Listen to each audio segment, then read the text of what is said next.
Why did royal women keep their hair long even into old age? Why were their locks carefully brushed, preserved, and never cut?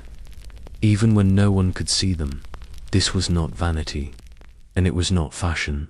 It was something deeper in royal courts. Across Europe and beyond, a woman's hair held quiet power. It was a symbol, a tool, a burden. It could suggest innocence or authority, submission or fertility. To the outside world, it looked like nothing more than strands of hair. But inside palaces and behind closed doors, it meant everything. There were queens who wore their hair loose before a crown was ever placed on their heads. Princesses who kept their hair long as a sign of purity. Brides whose hair was brushed in silence the night before a wedding. And widowed empresses who never allowed scissors to touch their hair again. In this video, we will explore a side of history that is rarely discussed. We won't talk about wars or treaties. We will not focus on gowns, jewels, or crowns.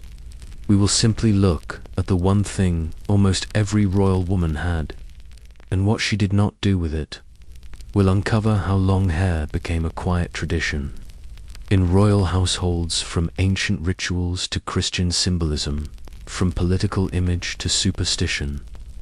You will learn why hair was sometimes seen as a woman's honor, and why cutting it could be seen as disgrace.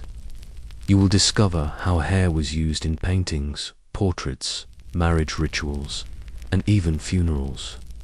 And why, for centuries, a royal woman's identity was tied to something that grew slowly, silently, and often in secret. Through this soft, steady journey, we will move from palaces to monasteries, from marriage beds to burial chambers, from coronation to quiet rebellion. We will explore the myths, the meanings, and the long-lasting legacy of royal hair. By the end of this video, you may never look at a portrait or a lock of hair the same way again. So, find a quiet place, let your mind settle, and let us drift together into the quiet corners of royal history, where even something as ordinary as hair carried the weight of an empire. Welcome to Restless Historian. If you enjoy peaceful stories, forgotten rituals, and the silent language of history, please like this video and subscribe to our channel. Your journey through the past begins now. Before a crown ever touched her head, a royal girl's hair often carried the first signs of her station. It began in childhood, while other children might have their hair trimmed for convenience or health. Royal daughters were taught early that their hair was not ordinary. It was to be kept long, untouched by scissors, carefully brushed, braided for court, or let down only in the privacy of her chambers. Her hair became the first visible marker that she belonged to a different class, that she was born not simply to live, but to be seen. In many monarchies, especially in Europe, hair was regarded as a form of soft royalty. It was the natural crown before the golden one, before a princess wore robes or scepters, before she made alliances or bore heirs. Her hair quietly told the court who she was. It framed her face in portraits. It followed behind her in long waves or careful braids. It was part of the ritual, even before the ritual began. Long hair was not just an aesthetic choice. It was deeply symbolic. It represented discipline, patience, obedience. These were all qualities that young royal women were expected to show from their earliest years. Letting the hair grow long and keeping it well maintained showed that she followed the rules of her house and of her future. In royal education, grooming was not a small matter. Tutors and attendants were tasked with managing a young princess's appearance from the time she could walk. Hair was brushed daily, often by trusted ladies or servants who had served the royal family for generations. This act was not rushed. It was slow, ceremonial, and quiet. The brushing itself became a kind of ritual and intimate moment that reminded the girl of her station and her responsibilities. In some households, hair care was done in silence. In others, it was accompanied by prayer, reading, or quiet conversation.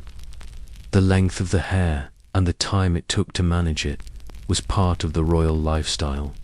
It taught the girl patience, and it reminded her that even her body was not entirely her own. It belonged to the crown.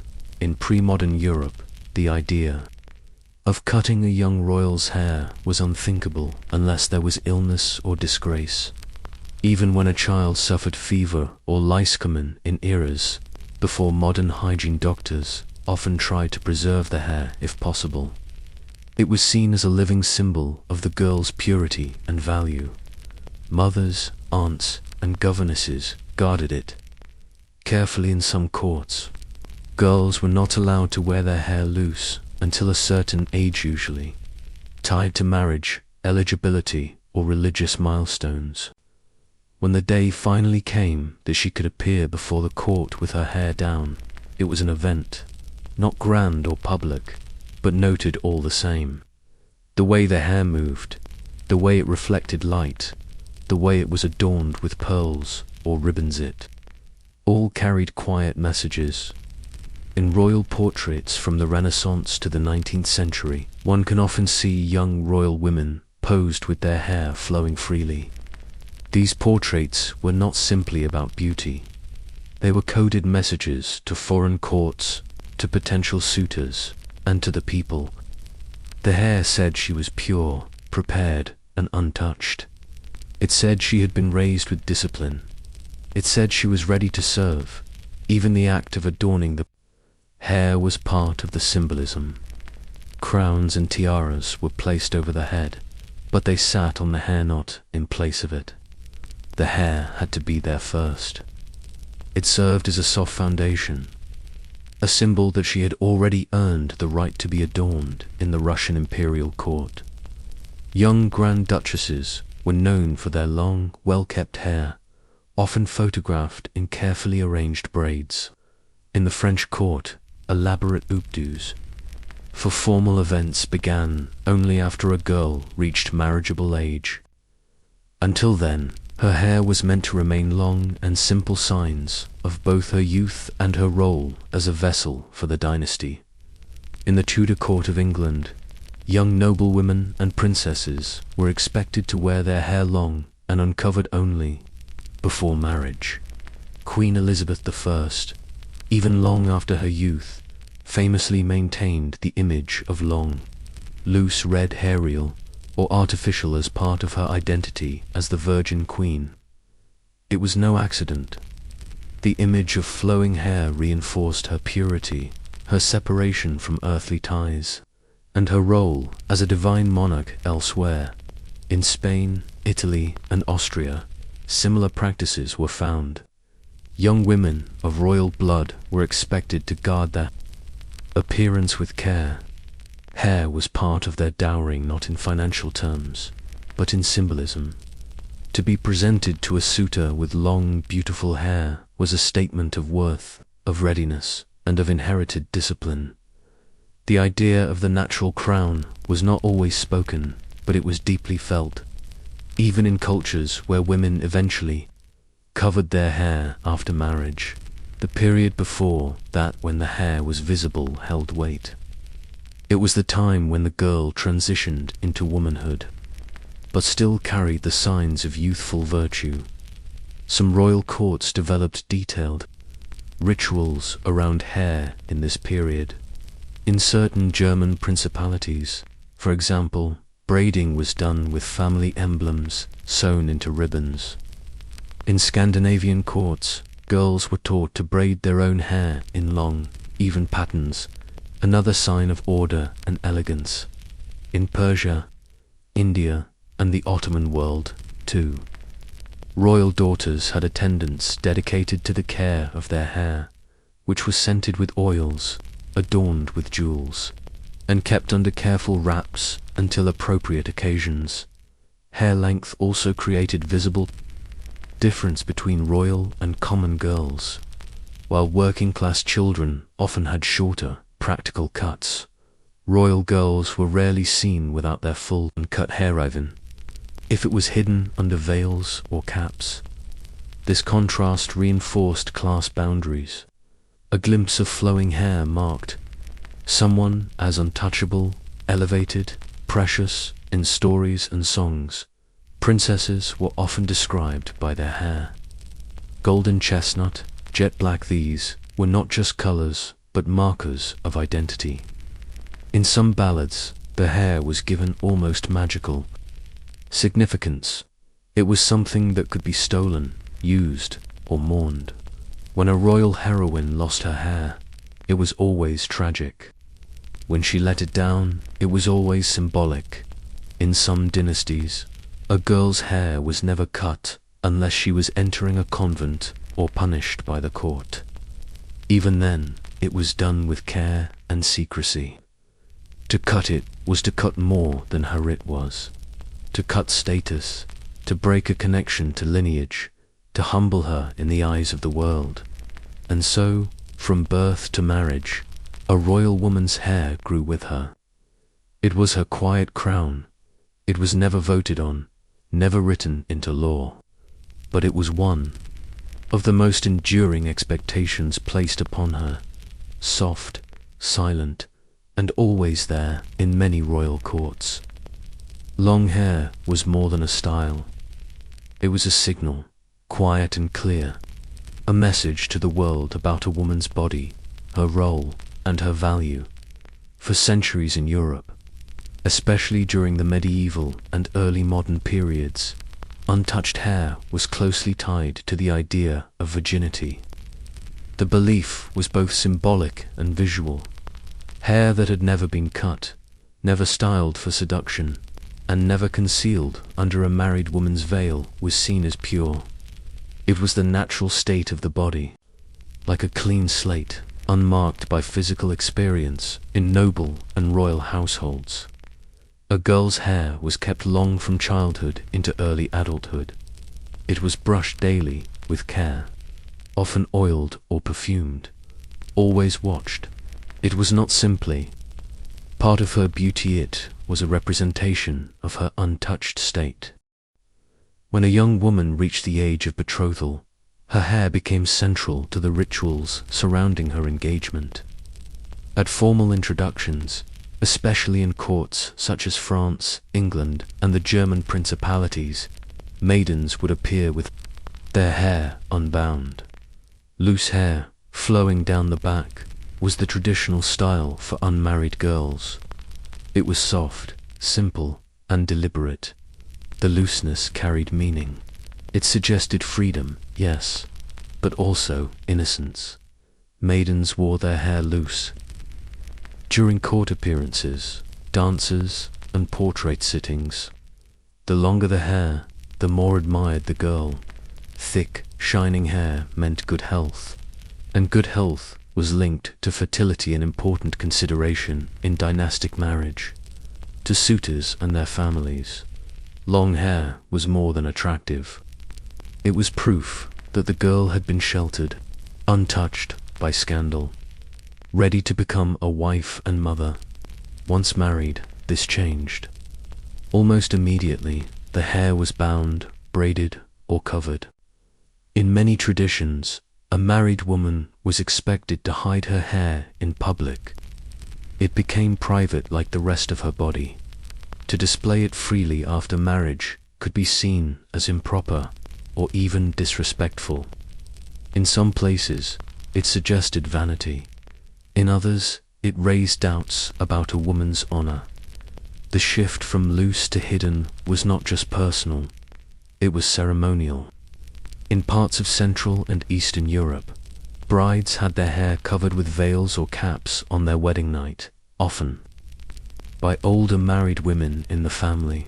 This act marked her transformation, from virgin to wife, from girl to woman.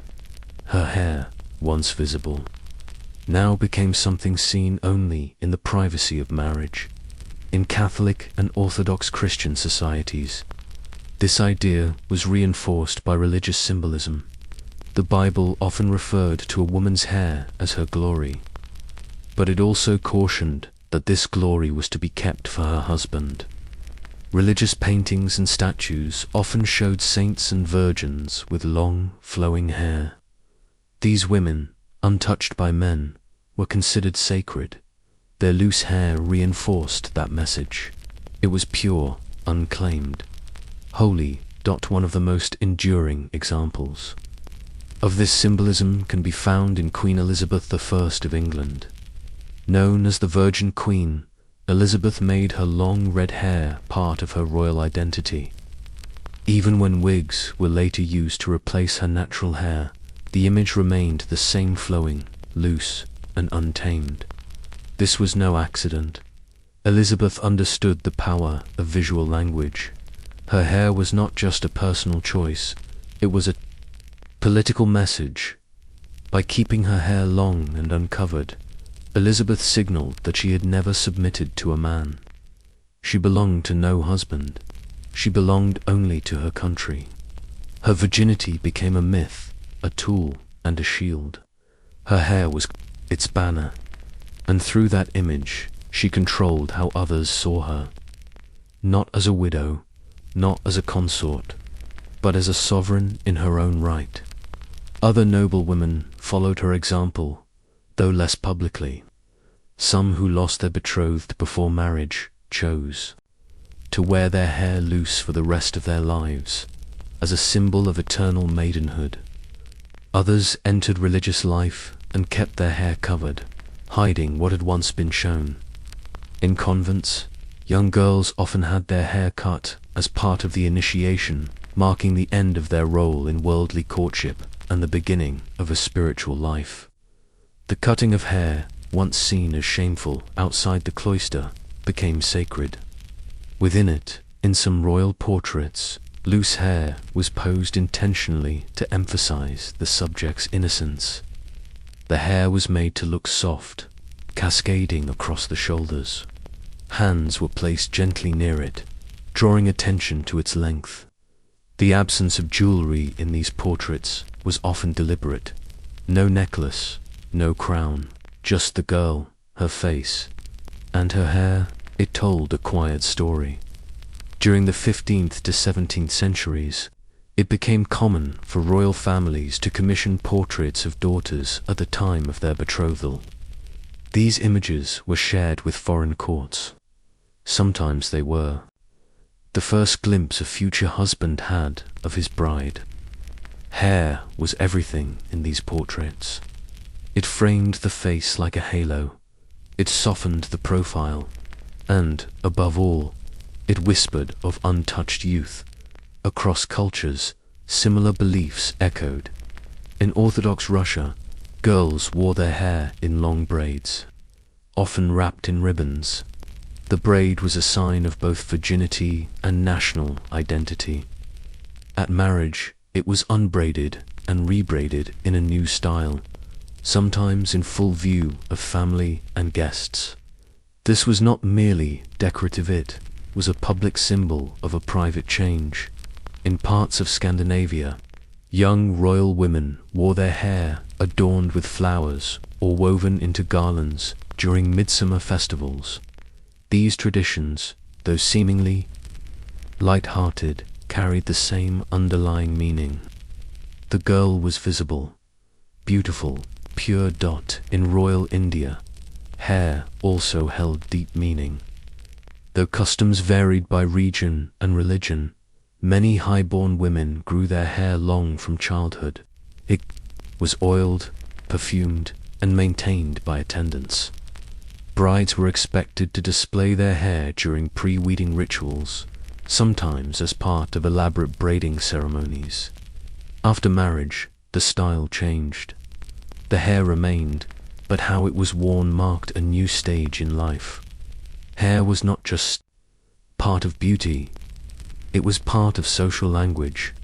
To cut it without cause was unthinkable. To show it carelessly was disrespectful. To hide it before marriage was unusual. Every choice carried weight. Even in death, these traditions continued. Unmarried, noble women were often buried with their hair loose, brushed gently by family or attendants. The hair framed their face one last time. It told the final truth of their life, that they had remained untouched, pure, and faithful to the role given to them.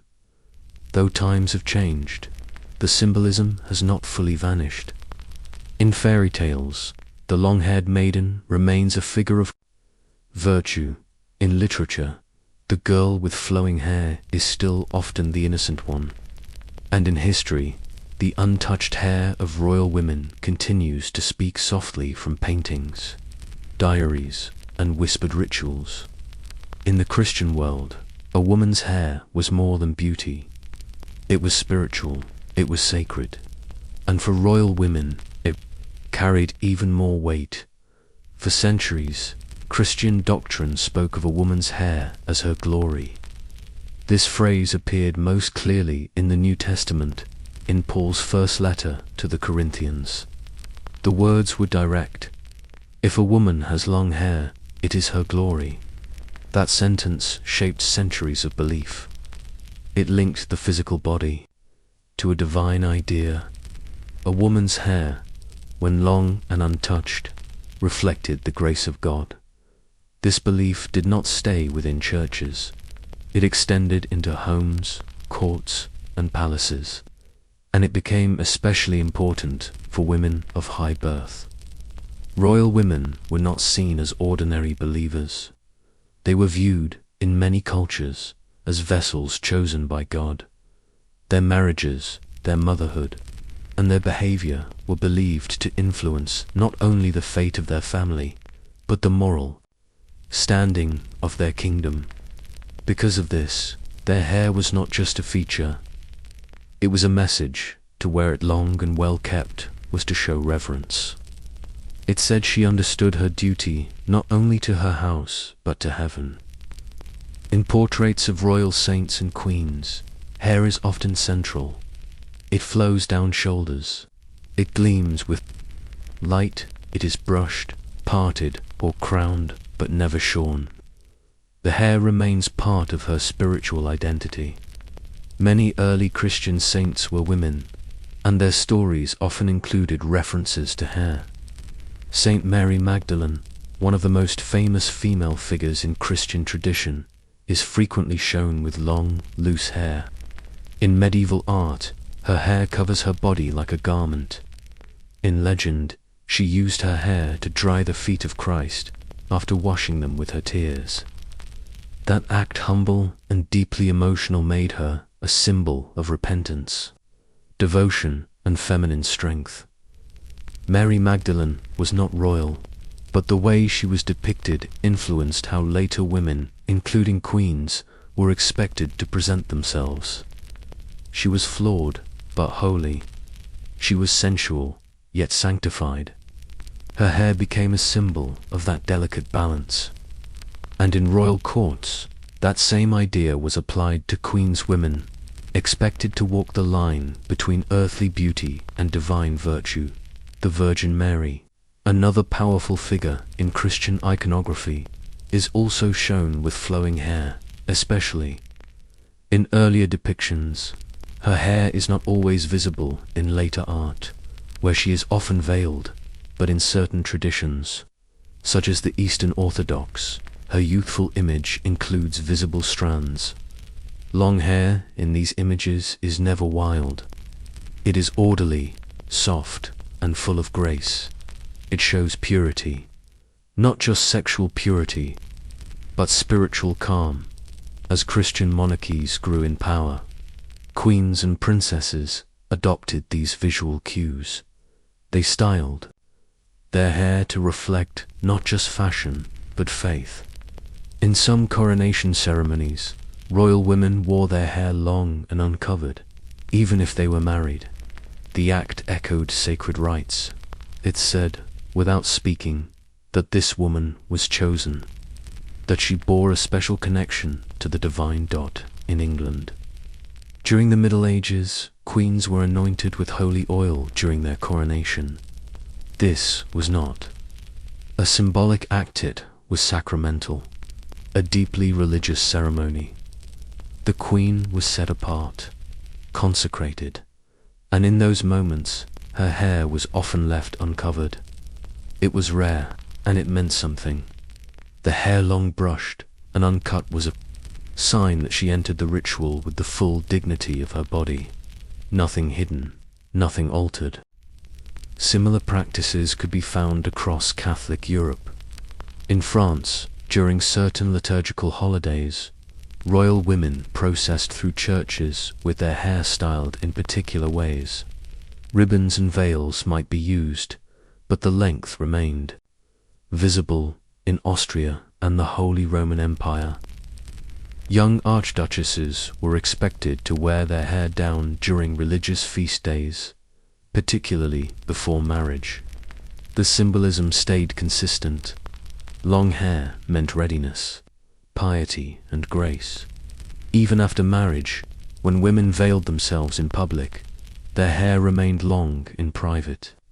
In convents, nuns often cut their hair upon taking final vows, a sign of giving up worldly life, but for queens, this was never expected. Their role remained earthly and divine. Their hair continued to grow. It was brushed daily, maintained by attendants, and treated almost like a sacred object. Relics of royal women sometimes included strands or locks of hair.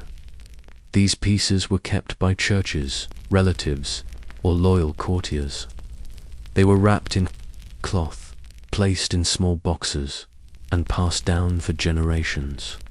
In some cases, these hair relics were displayed alongside personal items, gloves, rings, or prayer books. But the hair always felt more intimate. It was a living part of the queen. Preserved after death, hair was also part of mourning. When a saintly queen died, one who had lived with humility and faith, her long hair was prepared for burial. It was brushed gently, sometimes washed with scented water. In certain traditions, it was left uncovered in the coffin. Not always visible to the public, but always honored by those close to her. It represented what she had kept pure in Eastern Christian traditions.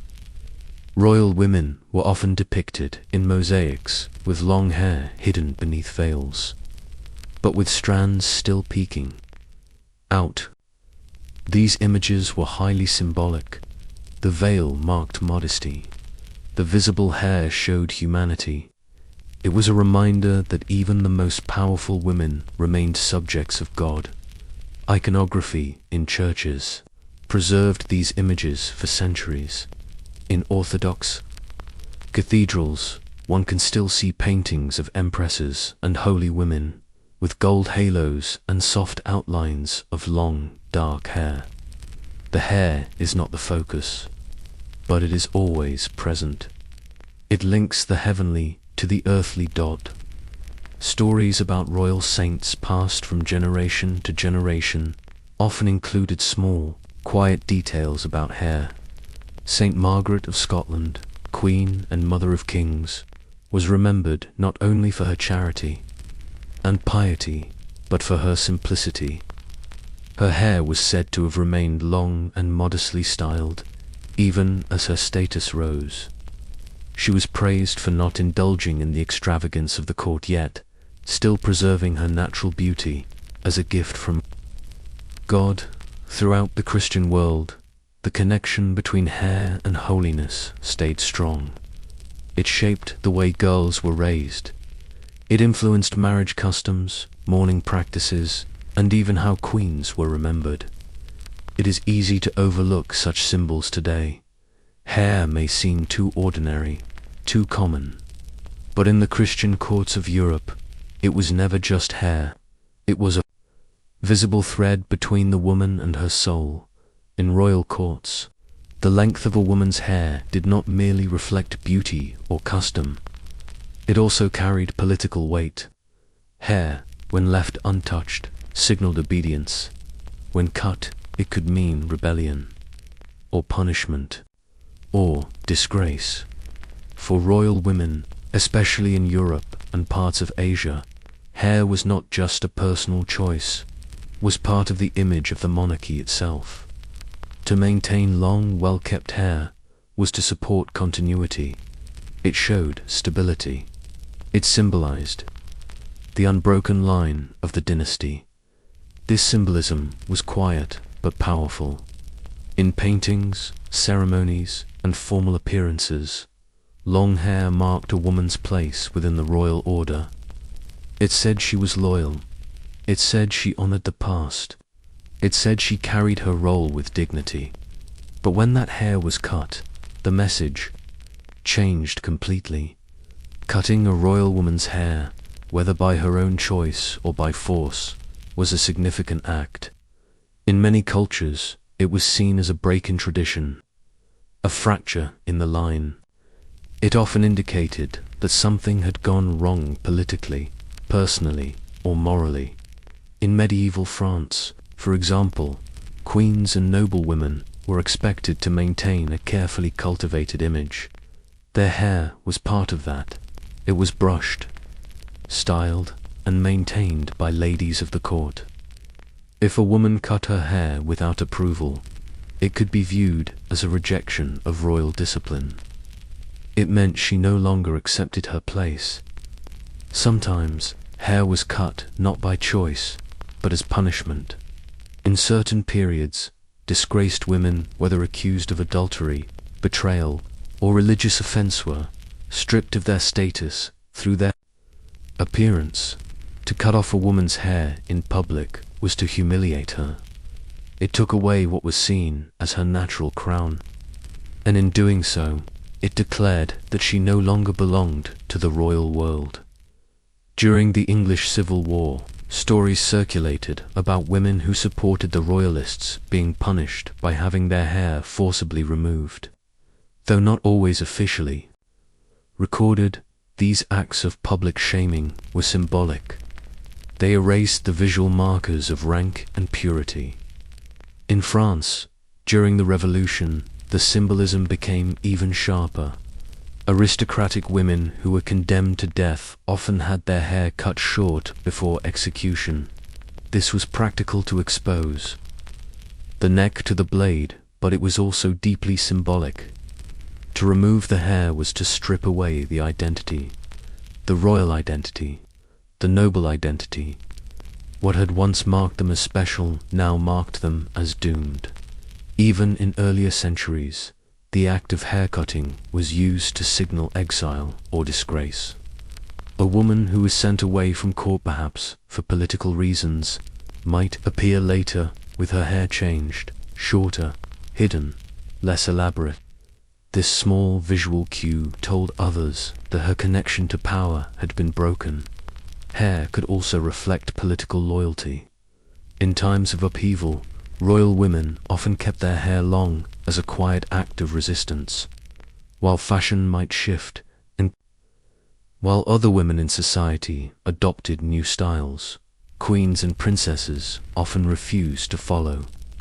Their long hair remained untouched, symbolizing their unchanging support for the crown in the Russian imperial court.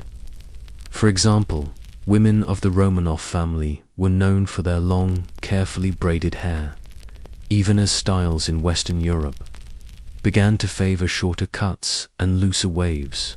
Russian duchesses held to the older traditions. It was not only personal, it was political. Their appearance connected them directly to centuries of royal ritual. This association between hair and political identity extended to queens in exile. After revolutions or overthrows, some royal women deliberately kept their long hair even in private life. It reminded those around them that, though the crown was gone, their lineage continued. Their bodies still carried symbols of the throne.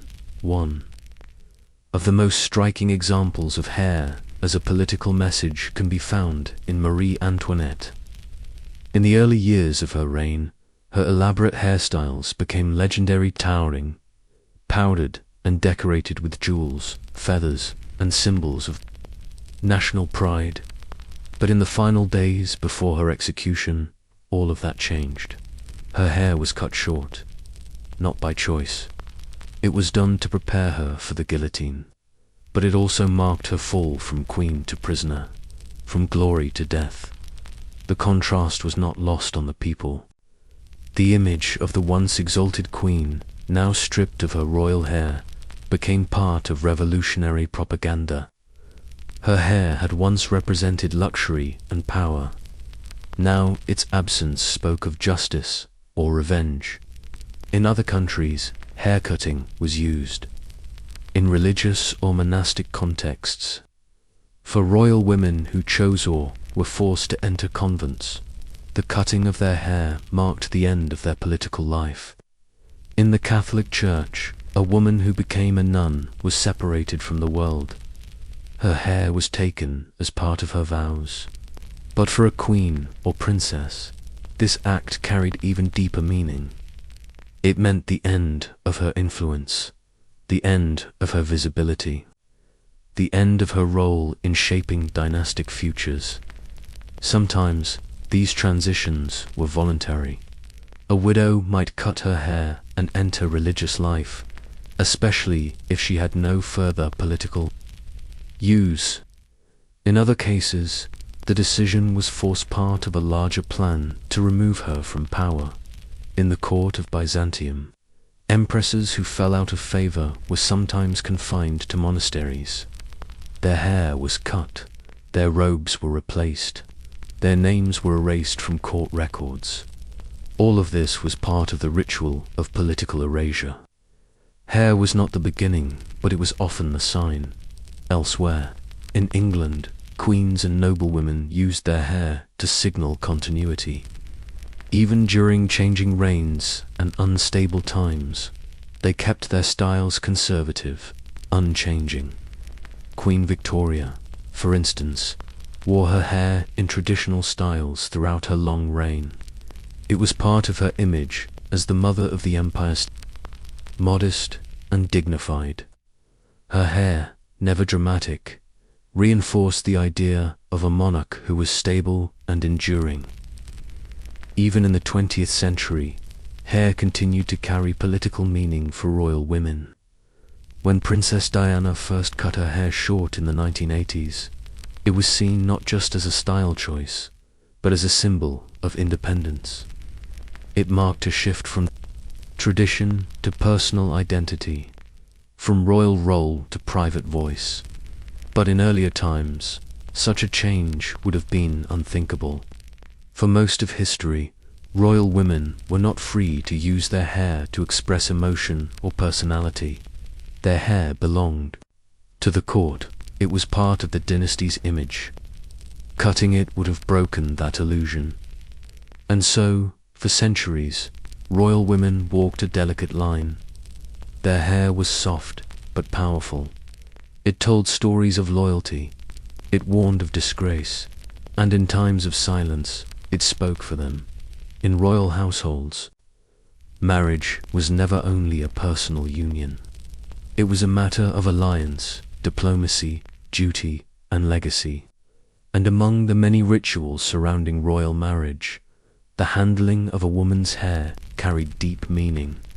From the way it was brushed to the way it was hidden, hair quietly marked the bride's journey from girlhood into the world of submission, loyalty, and conjugal obligation. Before marriage, a noblewoman's hair was often left long and uncovered. It flowed freely during public appearances.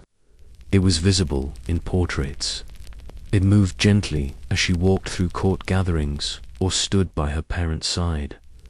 That looseness was intentional. It indicated innocence.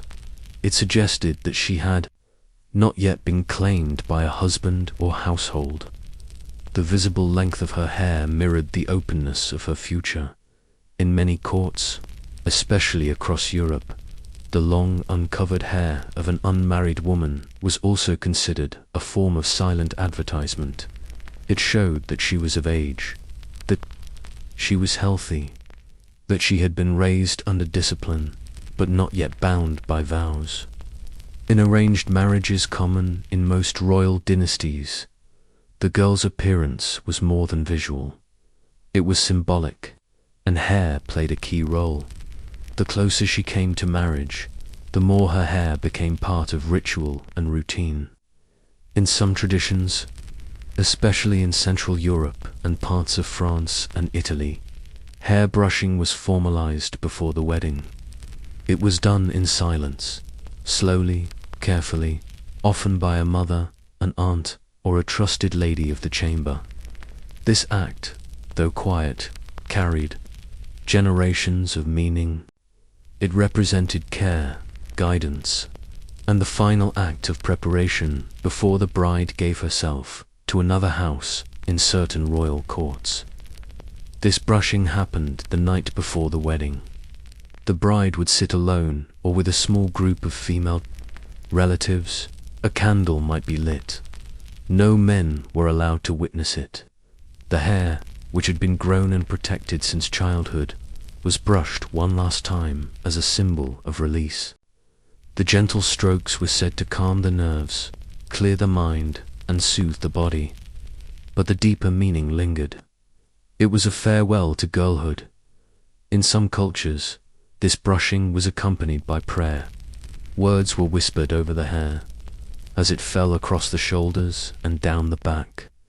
In others, it was accompanied by music or hymns.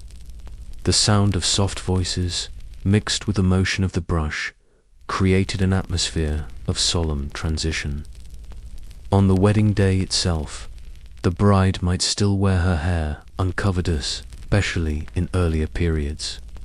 In medieval and Renaissance Europe, it was common for brides to appear with their hair long, loose, and sometimes adorned with flowers, pearls, or fine threads.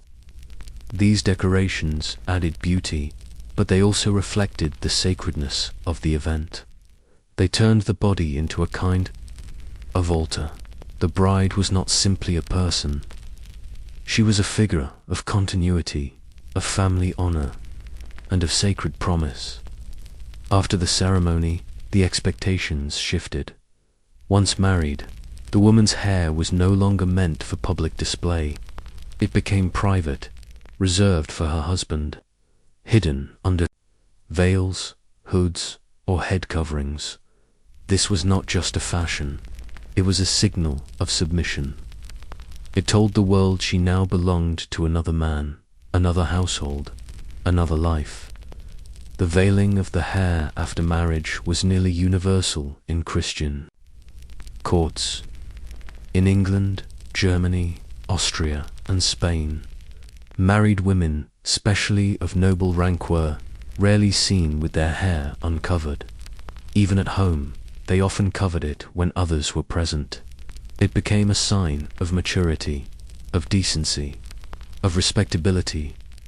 A woman who wore her hair openly after marriage risked gossip, judgment, or exclusion from formal events. In some cases, the change was dramatic. A young girl who had grown up with flowing locks and ribboned braids suddenly found herself wrapping her hair tightly beneath layers of cloth. Her head might feel heavier, her posture might change. But what changed most was how others viewed her. The invisible shift in identity was made visible through her hair. In Eastern Europe, the tradition carried unique forms. In Poland and Hungary, a bride's hair was braided in a special way for the wedding, and then re-braided after the ceremony to indicate her new role. The new style signaled her entry into womanhood. In rural areas, these styles were passed down from mother to daughter, with each knot and twist carrying specific meaning. In Scandinavian regions, the transition was marked by headgear. Unmarried women wore garlands or floral crowns. Married women wore bonnets or coifs. In Iceland and Norway, hair length was preserved even after marriage, but it was wrapped or pinned in a way that covered the length and prevented it from falling loose. The hair remained, but it was no longer free. In Orthodox Christian traditions, the transition was especially solemn. In Russia and the Balkans, brides often had their hair covered immediately after the wedding service by older married women, usually relatives of the groom. This was done with formal care. It represented the closing of one chapter and the beginning of another. The bride did not cover her hair, alone it was done to her. That distinction mattered. It symbolized her surrender to the customs of her new family in royal circles. This transition had political meaning as well. By covering her hair, the queen or princess acknowledged her new loyalty. She now belonged to the husband's realm, dynasty, or territory. Her hair, once a sign of her maiden house, was now hidden in favor of the new crown. This practice helped to reinforce the transfer of alliances through marriage. It wasn't only written into contracts or witnessed in public ceremonies. It was also woven, quietly, into her appearance. The idea of submission through hair also appeared in royal art. In some 17th and 18th century paintings, newly married queens were shown with their hair bound or arranged more modestly than in earlier portraits. The styles became softer, flatter, and more contained. Hair was still present, but less dramatic. It whispered of devotion, of private loyalty, and of duty fulfilled. Even in private life, the care of the hair changed after marriage. Where once it had been brushed by a mother or lady-in-waiting, it now became the responsibility of a maid, or sometimes the husband himself. In rare cases, royal husbands were said to brush their wives' hair as a gesture of tenderness. These moments were quiet and personal, but they reflected a new kind of intimacy. The hair, once public, was now shared only in private. In cases of widowhood, the hair ritual changed once more. Some widows chose to cut their hair slightly as a sign of mourning. Others let it grow longer, but kept it constantly covered. In courts such as Spain and Austria, widowed queens often adopted dark veils and heavy hoods that concealed the face and hair almost entirely. The message was clear: her public role had ended. She had retreated into memory.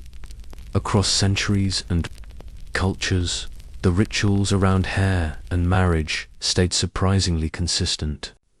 They may have looked different veils, styles, or gestures, but the meaning held.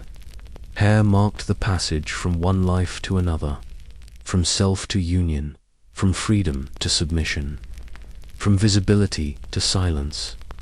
In life, the hair of a royal woman carried meaning.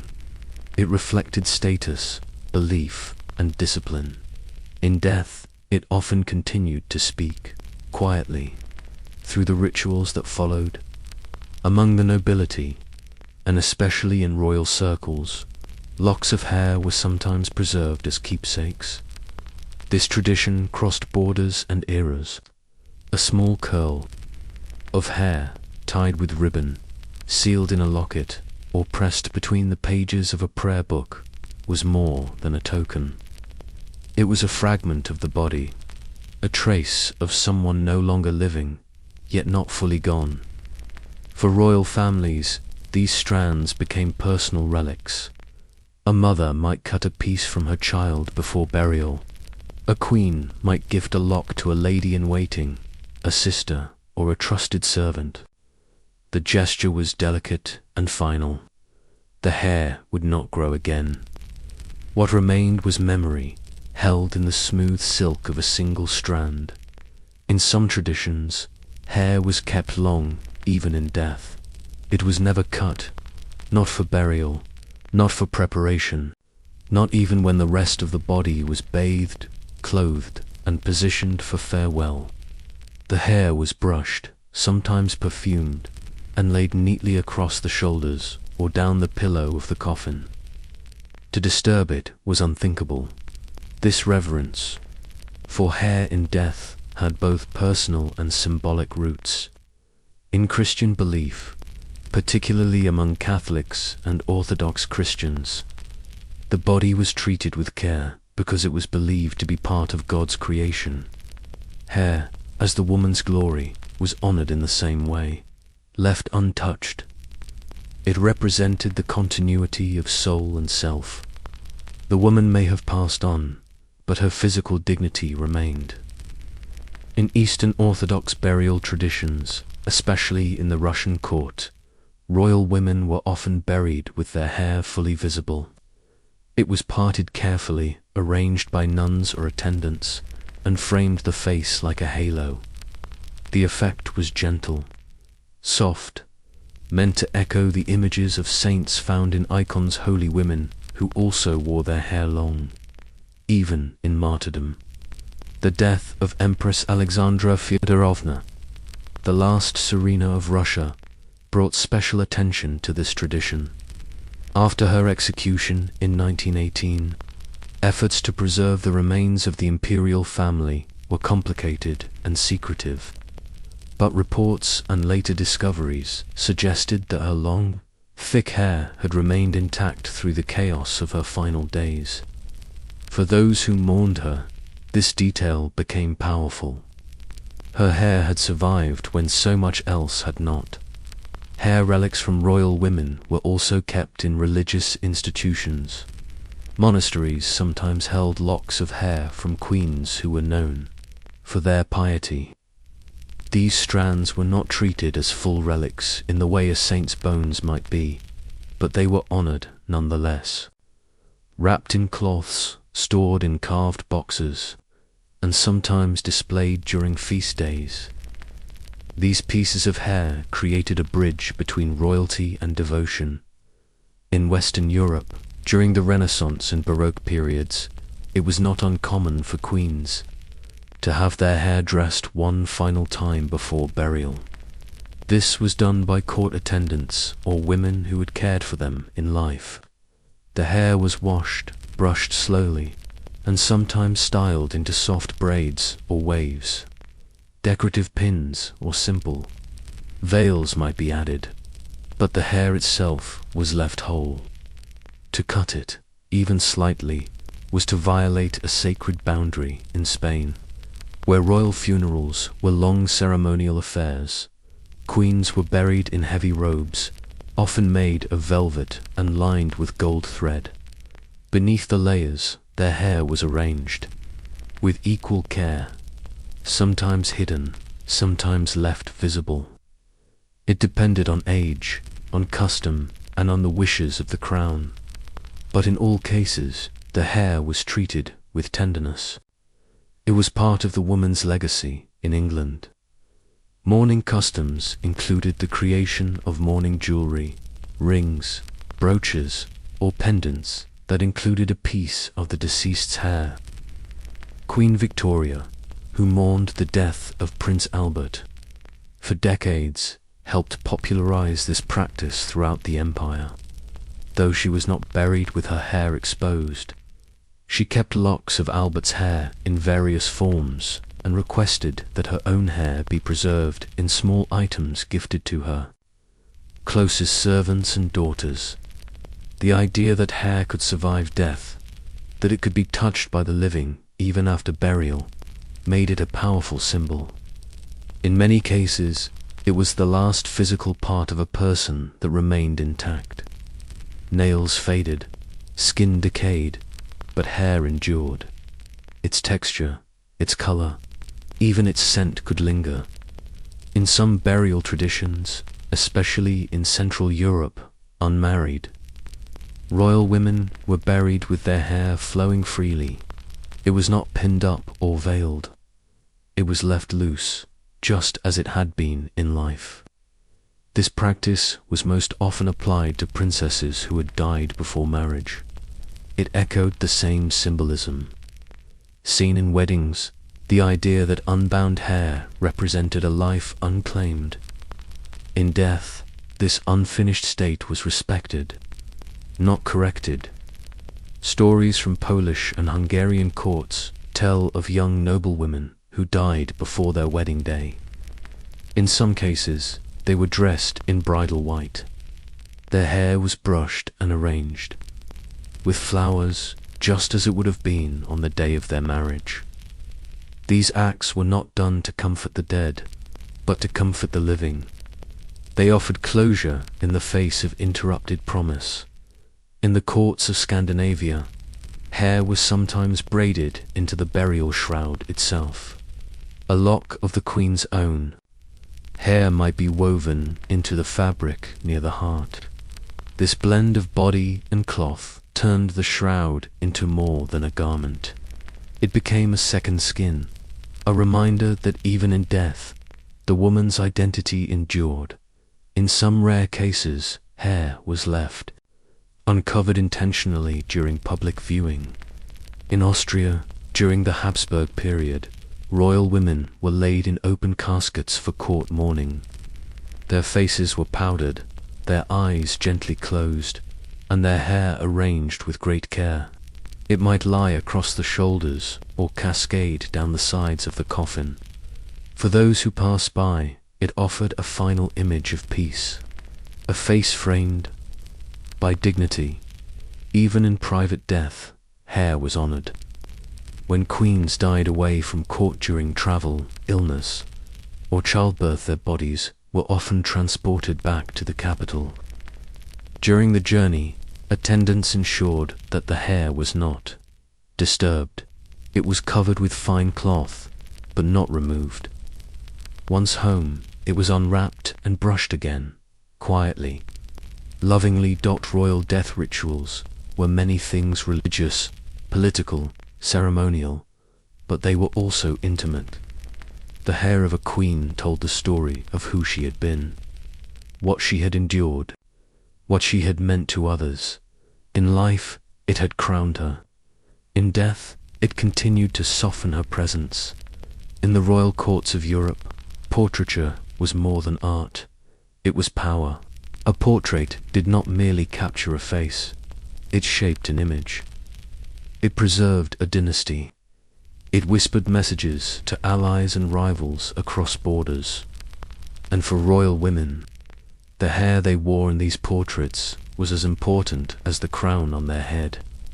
Painters, trained in subtlety and symbolism, knew the language of hair. They understood how to turn curls into signs of fertility, how to make shine suggest health, how to create a halo of light around a queen's head using nothing but oil, canvas, and imagination.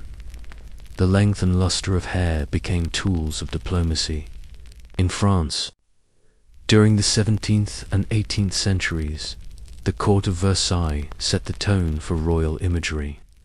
Queens and noblewomen were expected to appear in portraits that conveyed elegance, refinement, and superiority. Hairstyles were rarely simple. They were towering, powdered, adorned with ribbons, pearls, and intricate combs. But beneath all the decoration was a key feature: abundant, healthy-looking hair.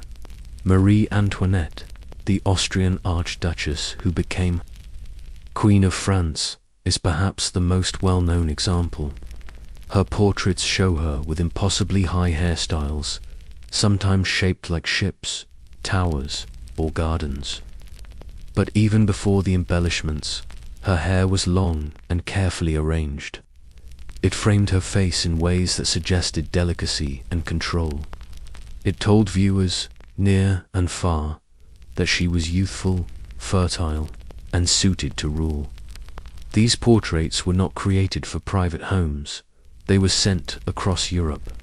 They hung in embassies, court salons, and public halls. They were gifts to foreign kings, tools for marriage negotiations, and signals of political stability. The hair in these images was not incidental, it was intentional. It reflected the careful construction of royal identity. In Austria, the Habsburg dynasty embraced a more reserved but equally symbolic use of hair. Portraits of Empress Maria Theresa, mother of 16 children and ruler of a vast empire, showed her with simple yet elegant styles. Her hair was not hidden. It was drawn back in soft waves or coiled into modest buns.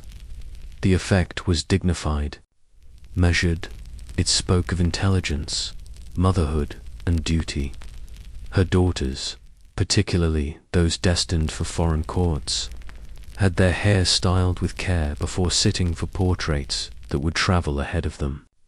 These paintings were often the first impression a potential husband or foreign dignitary would receive, and the hair, its thickness, its softness, its arrangement, became a quiet form of persuasion. In England, royal portraiture evolved alongside changes in religious and political power. During the Tudor period, Queen Elizabeth I used her image to strengthen her rule. As the so-called Virgin Queen, she cultivated a visual identity that included long, reddish-gold hair flowing over her shoulders, sometimes peeking through sheer veils or rigid collars, although she later adopted wigs to maintain this look. The early portraits emphasized her natural hair. It glowed against pale skin. It shimmered with youth and suggestion. For a queen who never married, the hair became a symbol of strength and sovereignty. It showed that she was whole, untouched, and independent. No husband defined her. Her hair, long and uncut, became her crown.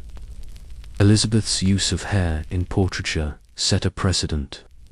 Later queens followed, each in their own way. Some, like Queen Anne, wore their hair in tighter, more structured styles, reflecting the moral seriousness of the age.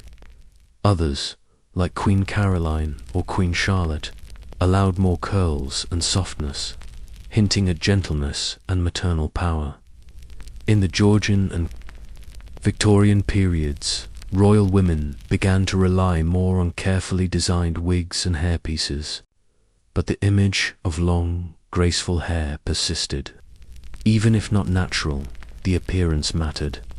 Painters worked carefully to blend artificial curls with real ones. They added light touches to suggest shine. They darkened roots to create depth. The goal was not realism, it was idealism. The hair had to represent order, health, and control. Portrait artists also knew how to use hair to balance composition. In full-length portraits, a queen's hair might fall loosely over one shoulder, or be swept back to reveal jewels and skin. In close-up busts, it might be framed in soft curls to soften sharp features or lengthen the neck. The hair was never simply there. It was placed, styled, and polished to perfection. Beyond physical beauty, hair also carried moral messages.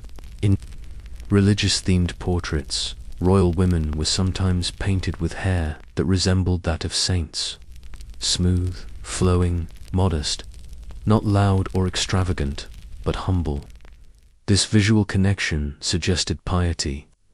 It reminded viewers that the queen served not only the throne, but also God.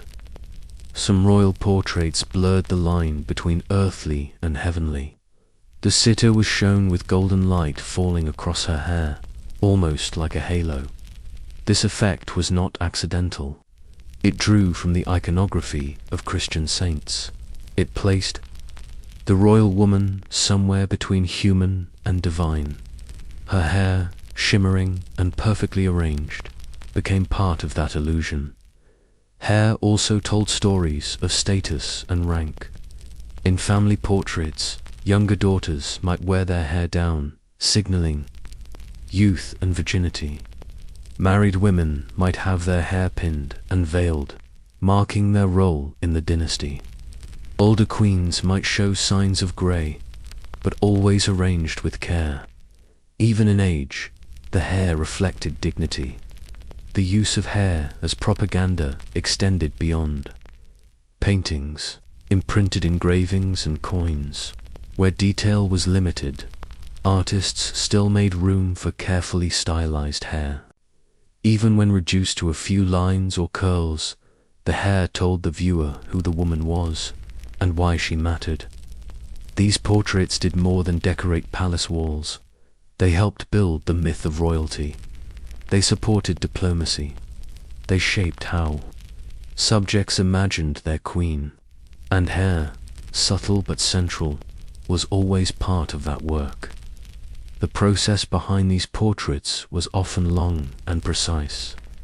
Before painting began, the queen would sit for sketches. Her hair was styled by trusted attendants, often taking hours. The painter might request adjustments, more volume, a different curl, a looser veil.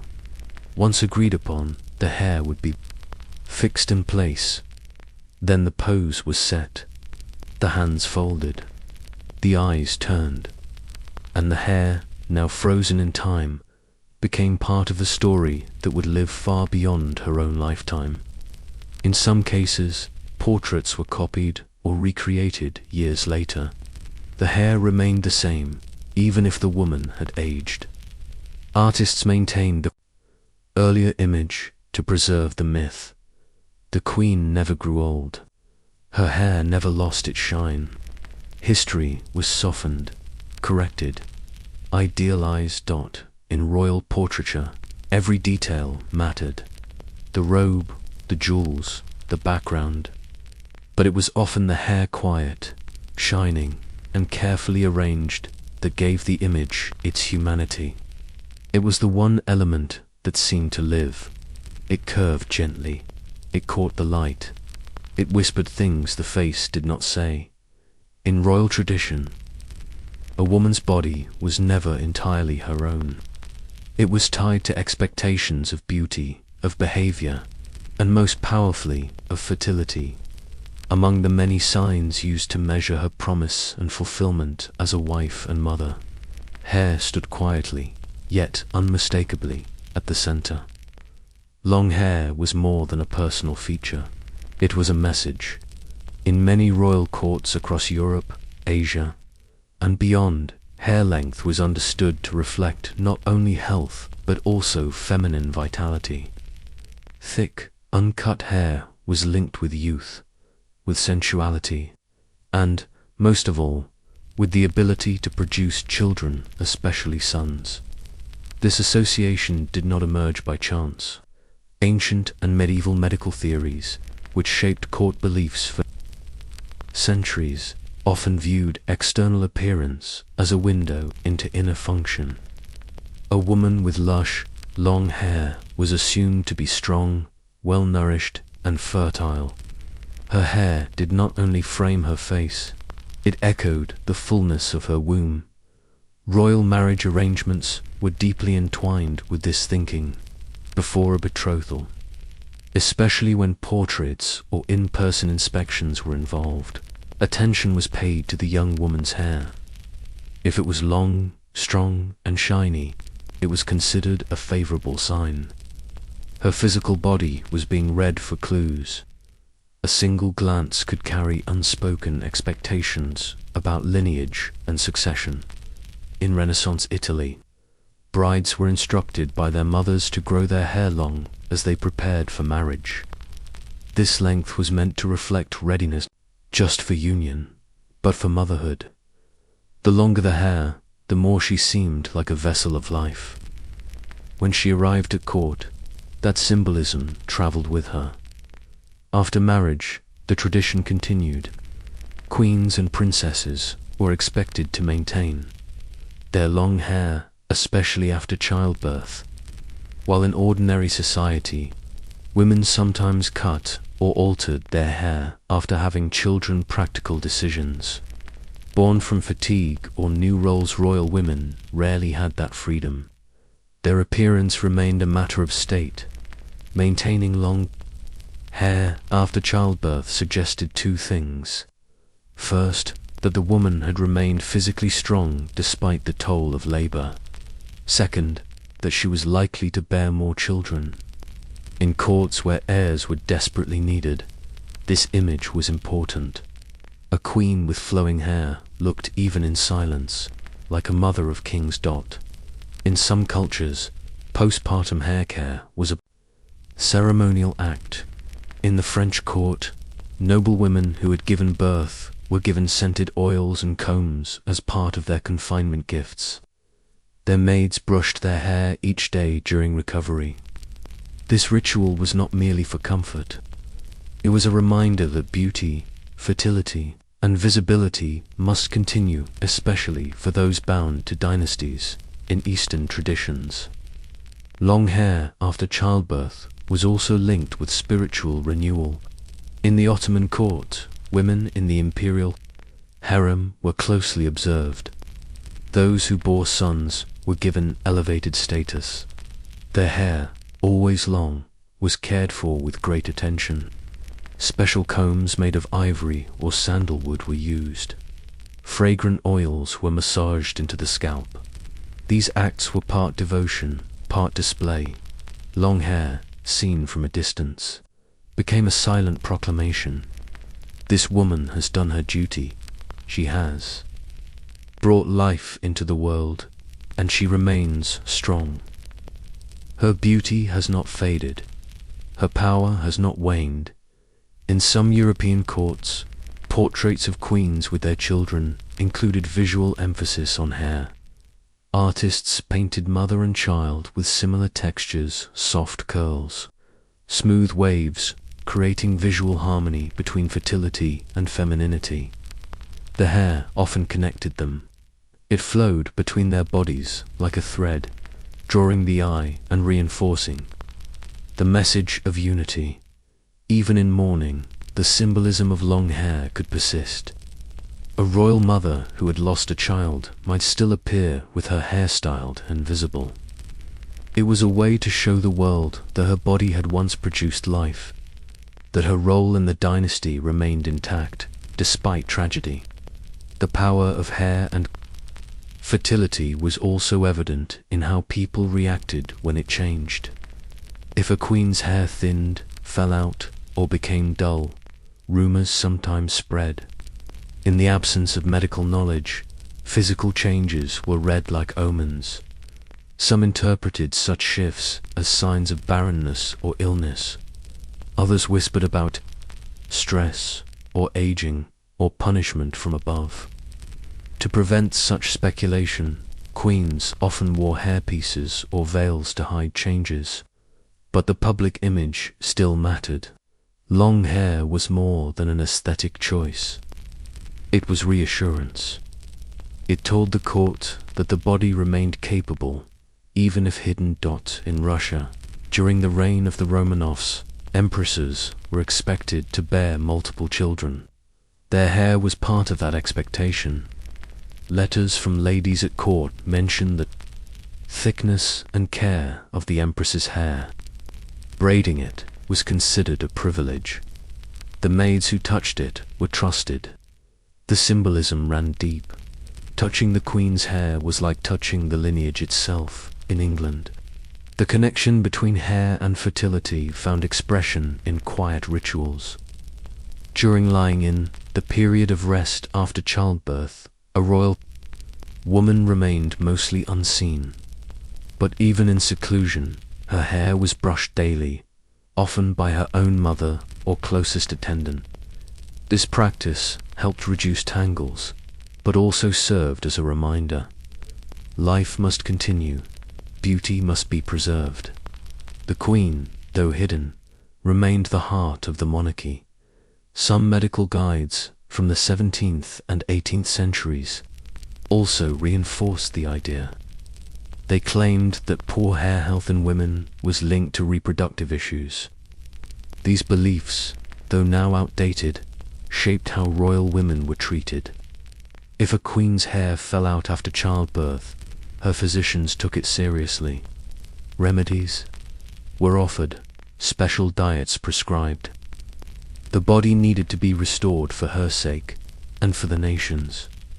In some cultures, hair was also used as a fertility charm. Locks of a queen's hair were sometimes gifted to churches or chapels as part of prayers for more children.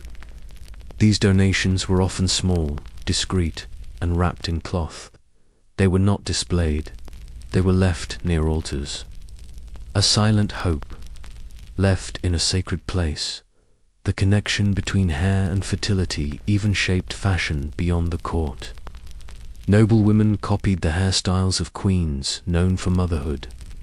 They arranged their own hair in similar ways, hoping to attract the same blessings. Some even wore false locks designed to look like the hair of a famous royal mother. Over time, styles changed. Wigs replaced natural hair in many courts. Powdered styles came and went, but the underlying idea remained. Hair, especially long hair, spoke of life, of promise, of the quiet, steady power of a woman who could carry the future. In her body, even today, old paintings and court documents reflect these values. They show us women who were admired, feared, and adored not just for their beauty, but for what their bodies symbolized. And through it all, hair remained one of the softest, yet most powerful, signs. Throughout history, hair was more than a private feature.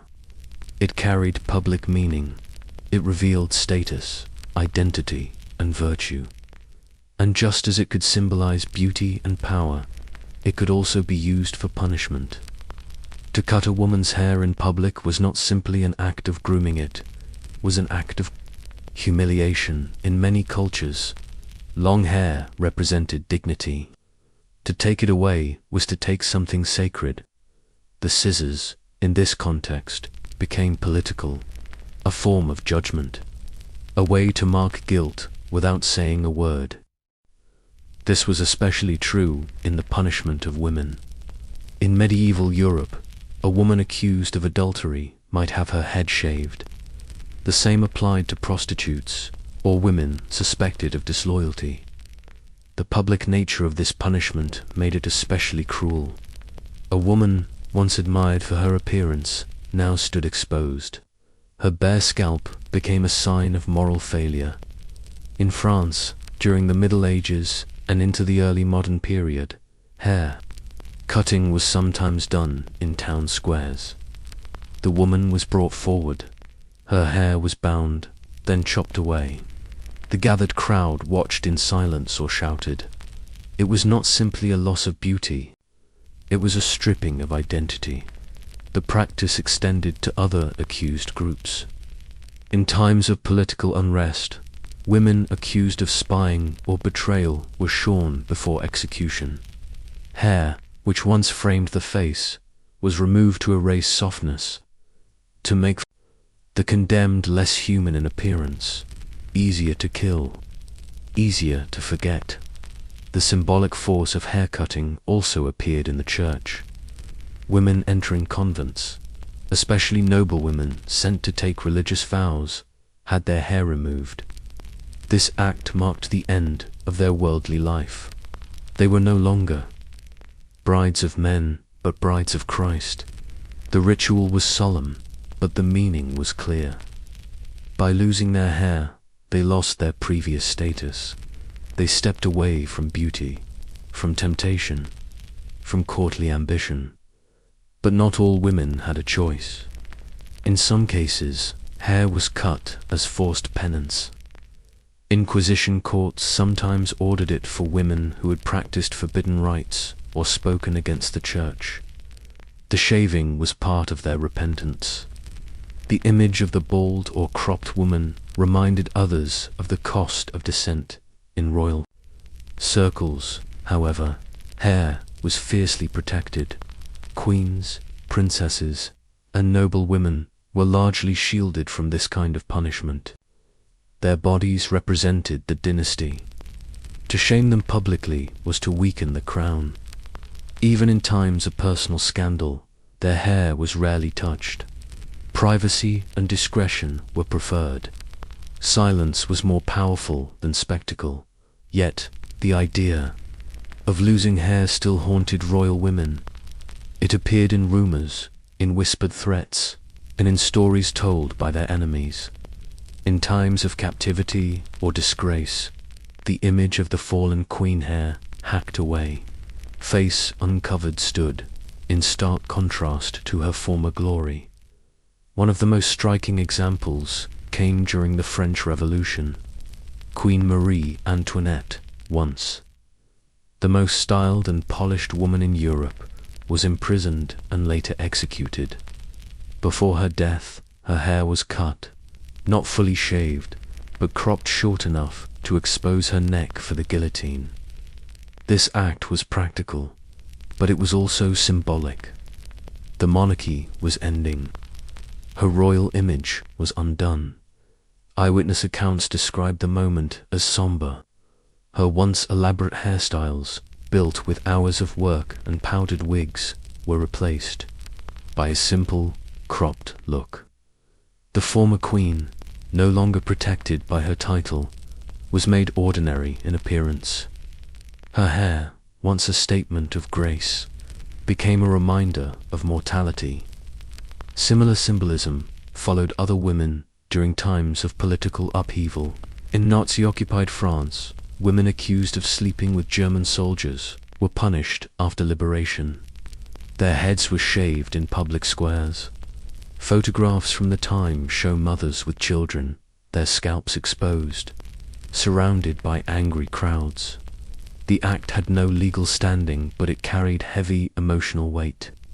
The hair, once a sign of femininity, was used to punish perceived betrayal. In these moments, hair was not just a personal feature. It became a battlefield, a way to mark loyalty, to erase identity, or to show who still belonged.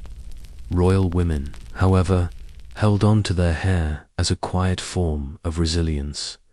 Even in exile, their appearance mattered. Portraits made in secret often emphasized untouched hair. Long-combed, still regal. The suggestion was clear. The crown may have fallen, but the woman remained whole. In some cases, keeping one's hair was a sign of defiance. For imprisoned queens or political hostages, refusing to cut their hair even under pressure became a private act of resistance. In letters smuggled to family or allies, mentions of hair were subtle but powerful. They hinted at strength, at dignity held in silence. This symbolism carried into literature. In plays and novels, heroines accused of crimes or trapped in political games often lost their hair at the hands of others. It was a dramatic moment, meant to stir sympathy. The reader understood the loss was more than physical. It was spiritual. It was personal. Even today, echoes of this symbolism remain. In many cultures, shaving a woman's head still signals illness, punishment, or transformation. The act carries weight, even when done voluntarily. It challenges social norms. It reclaims or rejects beauty. But in royal history, it almost always meant one thing: shame, which is why so many queens fought to keep their hair untouched.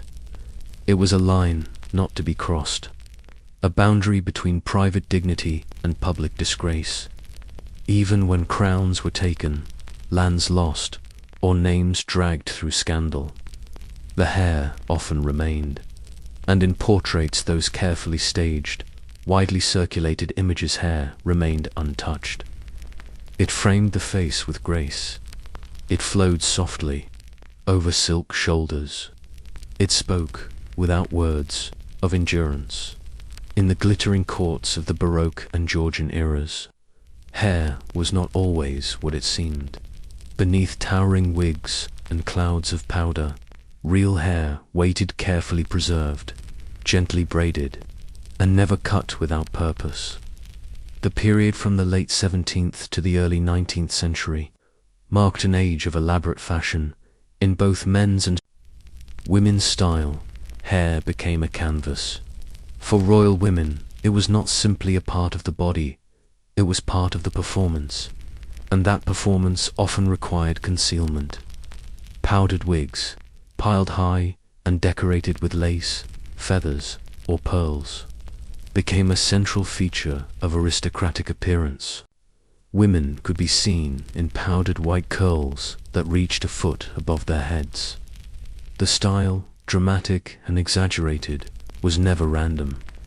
It reflected wealth, artistry, and absolute control over the body's image. But behind the wigs, something quieter was at work. Royal women did not typically shave their heads like their male counterparts. Their natural hair was often kept intact beneath the wigs. It might be pinned flat, parted carefully, or tucked under fine linen caps. It was hidden, but not lost. Because in the eyes of tradition, that hair still mattered. Even as public tastes demanded flamboyance, the deeper symbolism of uncut hair remained alive. A queen might wear a powdered wig in court, but her private attendants still brushed her. Real hair each morning and night. It was treated with oils, combed with care, and sometimes perfumed. Though it was not visible, it was still honored in many cases. A woman's natural hair was long perhaps grown since childhood and had never been significantly cut. This length was not for public display. It was personal, sacred. It formed part of her identity beneath the artifice. The wig might change with the season or occasion. The real hair remained constant. Some royal hair was even used to construct the wig itself. This created a strange and intimate layering. The outer, visible curls were often made from the same hair that was hidden underneath. Braids or clippings were taken from the queen herself and sewn into the hairpiece. This practice allowed the wig to reflect the real color and texture of the wearer, while also preserving a sense of continuity between the authentic and the performed. There were practical reasons for this too. Imported harass, especially from peasants or servants, was often used in lower-class wigs. But among the upper nobility, it was more desirable to use one's own hair. It ensured quality. It reduced suspicion. And most importantly, it retained the connection between the body and its representation. Hairpieces also allowed royal women to protect their real hair. The use of powders and waxes could damage natural strands. So instead, false curls were pinned around the face, giving the illusion of softness while the real hair stayed clean and untouched underneath. A delicate balance of illusion and preservation was maintained. The time and labor required to wear such hairstyles were immense. It could take hours for a team of dressers to arrange a royal woman's appearance. The wig had to be anchored properly. Pins and combs secured it in place. Ribbons were added. Sometimes small cages of wire or fabric were used beneath the wig to shape the final silhouette. But even with all these layers, the real hair was treated with care. Letters from noble households often describe the rituals of preparation. A duchess writes to her sister about her maid spending 3 hours arranging her wig for a state ball. She mentions her own hair being braided into the base to ensure a smoother fit. Another account describes a queen lifting her wig briefly in private, revealing a braid tucked neatly beneath. The tone is casual, but the meaning is clear. The real hair was still there. It still mattered in some cultures. Showing real hair remained an intimate act. In England and France, a queen might appear in her wig before court, but reserve her natural hair for private settings among her family. Close attendance or in portraits meant only for her husband. It was a quiet form of privacy in an otherwise public life. The idea that a woman could present two versions of herself, one visible, one concealed, reflected deeper beliefs about modesty and virtue. Even the act of hiding hair had meaning. It suggested discipline. It reinforced the idea that the queen's body belonged not just to herself, but to the monarchy. For many royal women, the wig became a kind of armor, a shield worn in public. It drew attention upward, away from the face. It created height and grandeur, but beneath it, the natural hair remained soft and vulnerable. It was a reminder of the woman behind the title. The fashion itself evolved over time. In the early Baroque period, hairpieces were relatively small. A padded roll or simple curls might be added. By the mid-18th century, especially under the influence of French court style, wigs had grown enormous. They included ships, gardens, or entire scenes sculpted from wire and hair. Yet even then, the baster natural hair was often preserved. In England, Queen Charlotte and her daughters wore towering powdered styles, but private letters from their maids mention washing and brushing their real hair at night. The servants speak of braiding it carefully and massaging the scalp with rose water. These small details offer a glimpse into the quiet routines behind the spectacle.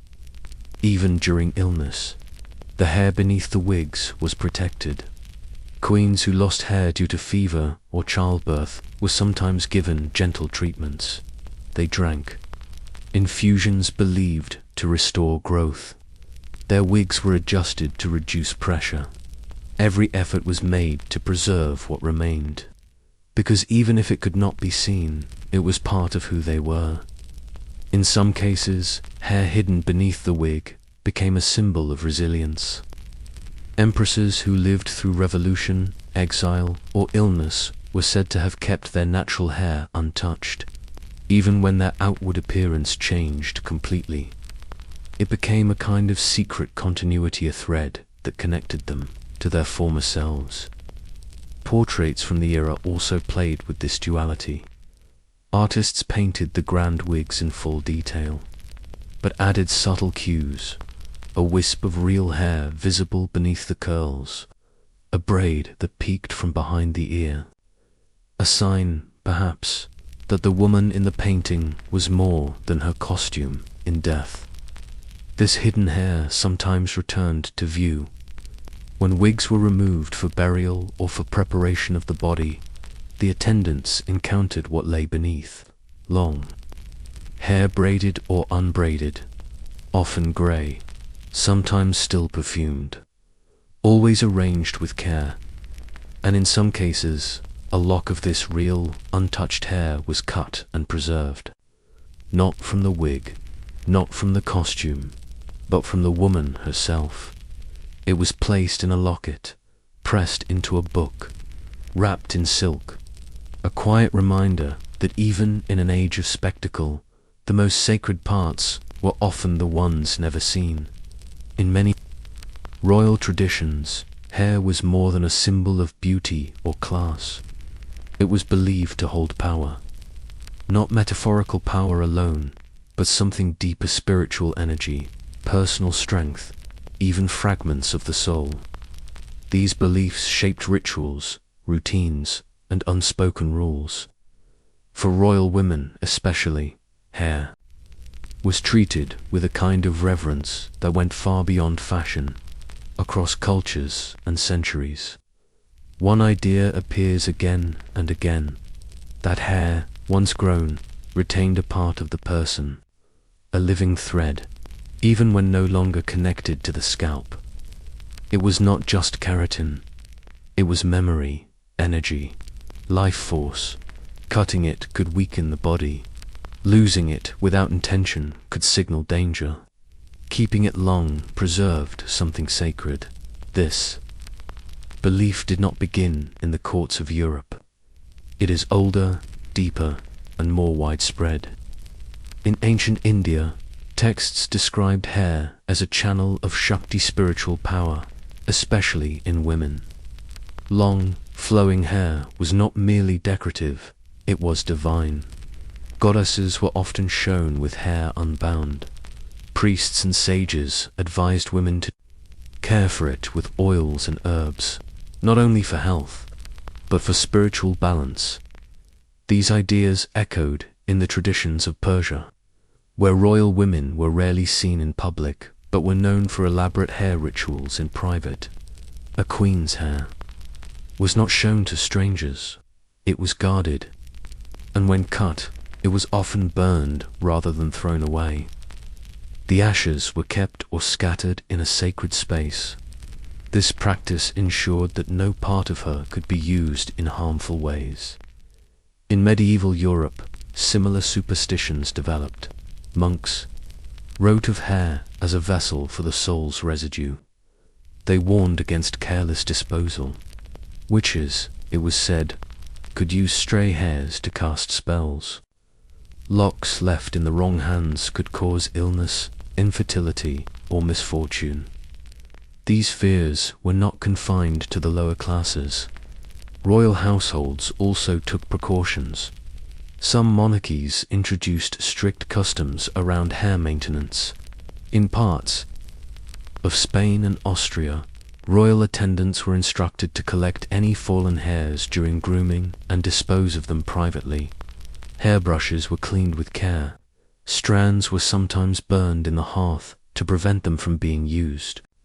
In sorcery, in certain households, hair collected after brushing was tied in linen and buried beneath chapel floors. These rituals may sound strange now, but they were once part of daily life. For queens and princesses, the fear was not only about health or beauty, but about control. A strand of hair could be a tool for devotion or for harm. In Orthodox Russia, beliefs about hair ran especially deep. The Tsarena's hair was considered almost mystical. During coronation, it remained covered, braided, and hidden beneath layers of fabric. Only her inner circle was permitted to see it. Servants who dressed her hair took silent oaths. They were not allowed to speak of its color, texture, or scent. This secrecy preserved not only her modesty, but her strength. Legends warned that if a royal woman's hair was cut improperly, her fortunes might decline, her children might fall ill, her marriage might sour. Even if no one saw it happen, the act itself disrupted balance. The hair, once a sign of vitality, now became a sign of loss. Among the Celts, hair was believed to store not only power, but memory. Long hair preserved moments of passion, grief, and transformation. Some queens refused to cut their hair after traumatic events. It was said they carried the sorrow in their strands. Brushing their hair was an act of release. A quiet mourning. Superstitions also shaped how hair was treated after death. In some royal traditions, a queen's hair was not disturbed even when her body was prepared for burial.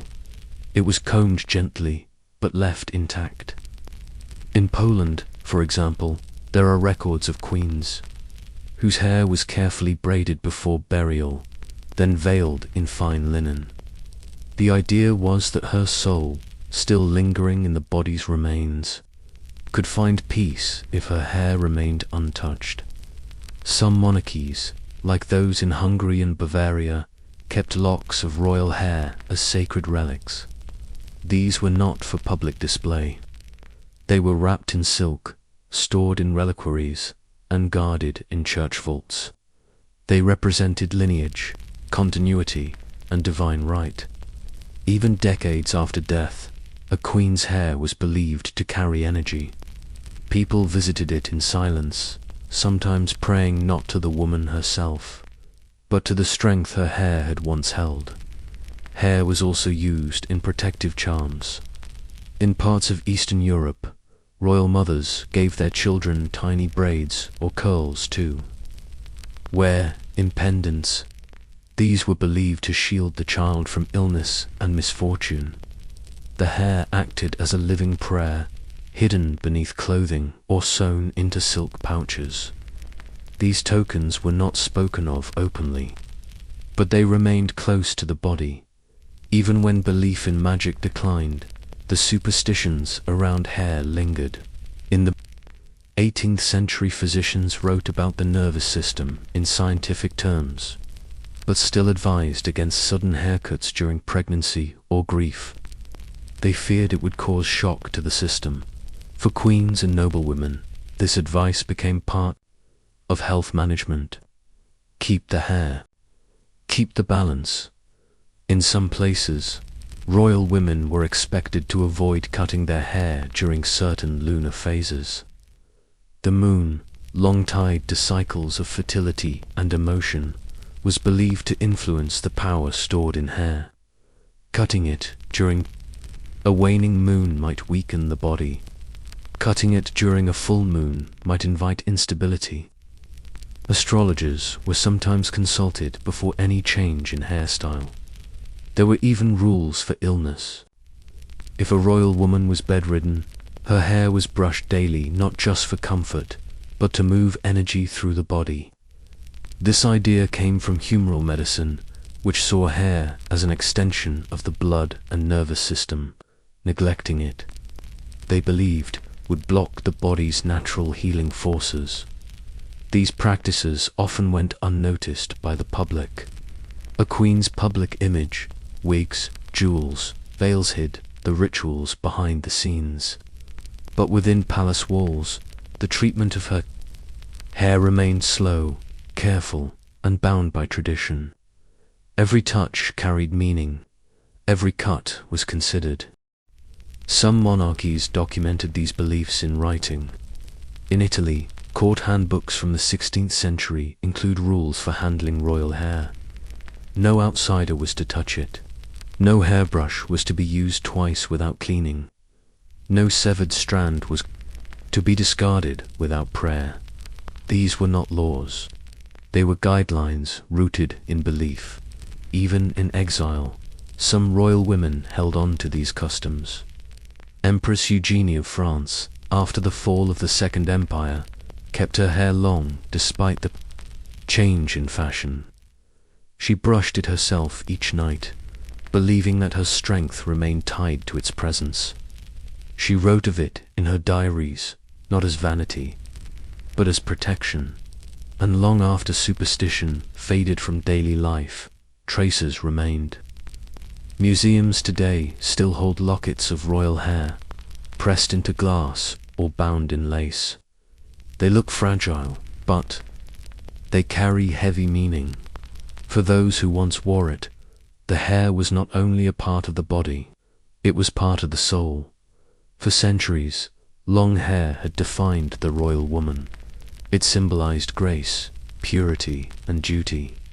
The tradition held firm, passed quietly from one generation to the next. But as the 20th century arrived with war, revolution, and shifting values, the unspoken rules around royal hair began to change. It did not happen all at once. The change was subtle at first, and often hidden beneath hats or veils. But by the 1920s, a few royal women began to defy the centuries-old expectation. They cut their hair. In the wake of World War I, much of Europe stood on unfamiliar ground. Royal households, once pillars of tradition, faced public pressure to modernize. The old symbols of excess, the gowns, jewels, and hair were, slowly, being questioned.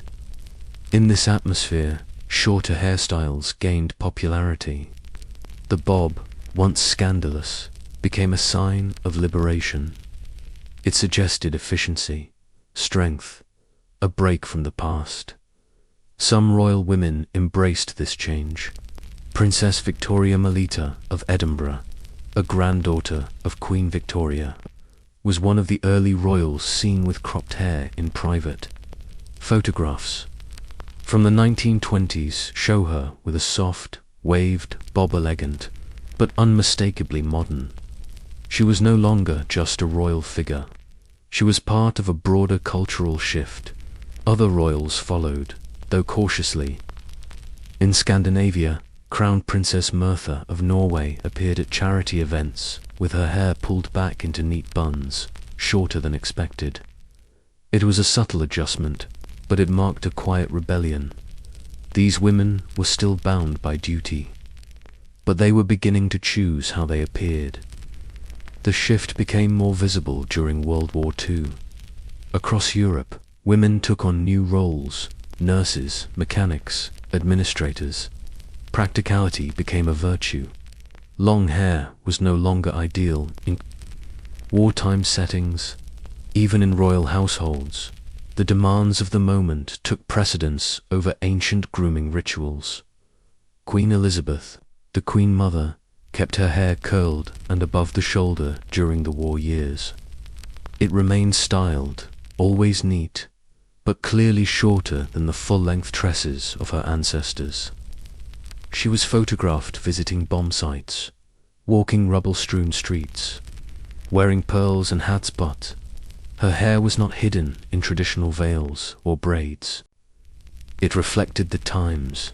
Her daughter, Princess Elizabeth later, Queen Elizabeth II, also wore her hair shorter in her youth. As a young woman during the war, she trained as a mechanic and driver. Her hair was styled for function, curled softly, but kept well above the collar. It was the look of a modern princess, not a medieval maiden. She was royalty, but she was also part of a generation changed by war. The post-war period brought more examples. Princess Margaret, Elizabeth's younger sister, embraced fashion trends more openly.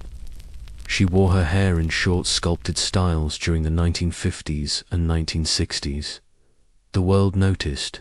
Margaret was often compared to celebrities and film stars. Her hair, like her wardrobe, became a way to express personality, something earlier generations of royal women rarely attempted in public. These changes were not always welcomed. Traditionalists, especially within royal households and conservative publications, raised quiet objections. Long hair was still viewed by some as a symbol of womanhood and decorum. A cropped cut, even if stylish, seemed out of step with the values expected of queens and princesses. But public opinion was shifting. In France, Queen Marie-José of Italy was photographed with her hair cut short in the late 1940s. She was elegant and poised, but her look carried an unmistakable message. The monarchy was no longer untouchable. The queen could appear modern, accessible, even defiant. In Japan, Empress Michiko also departed from strict tradition. Though her hair remained long in private, she often appeared in public with it pinned up or styled simply. The elaborate wigs and symbolic hairpieces of past imperial courts were no longer required. She represented a new image of royalty, but less theatrical. As the 20th century continued, short hair became more common. Princess Diana, one of the most photographed women of her time, wore her hair in a cropped, layered cut that became iconic. It was fashionable, but also deeply symbolic. Diana was admired for her openness, her humanity, and her break from strict protocol. Her hairstyle became part of that identity. It said something. It showed choice. Still, Diana's short hair drew criticism from some corners. Royal commentators described it as unorthodox. Others questioned whether such a look was appropriate for the mother of a future king. The reactions revealed how deeply the old expectations remained, even in modern times. A princess with short hair could be beloved by the public, but still seen as disruptive by tradition.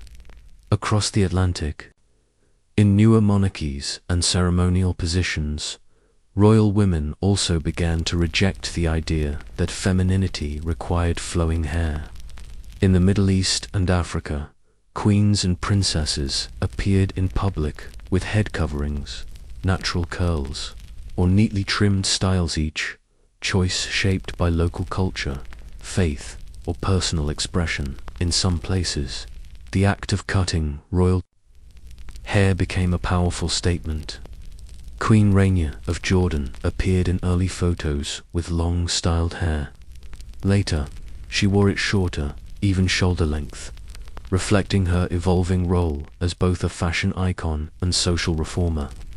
Her appearance always deliberate, challenged older assumptions. She was regal, but also relatable.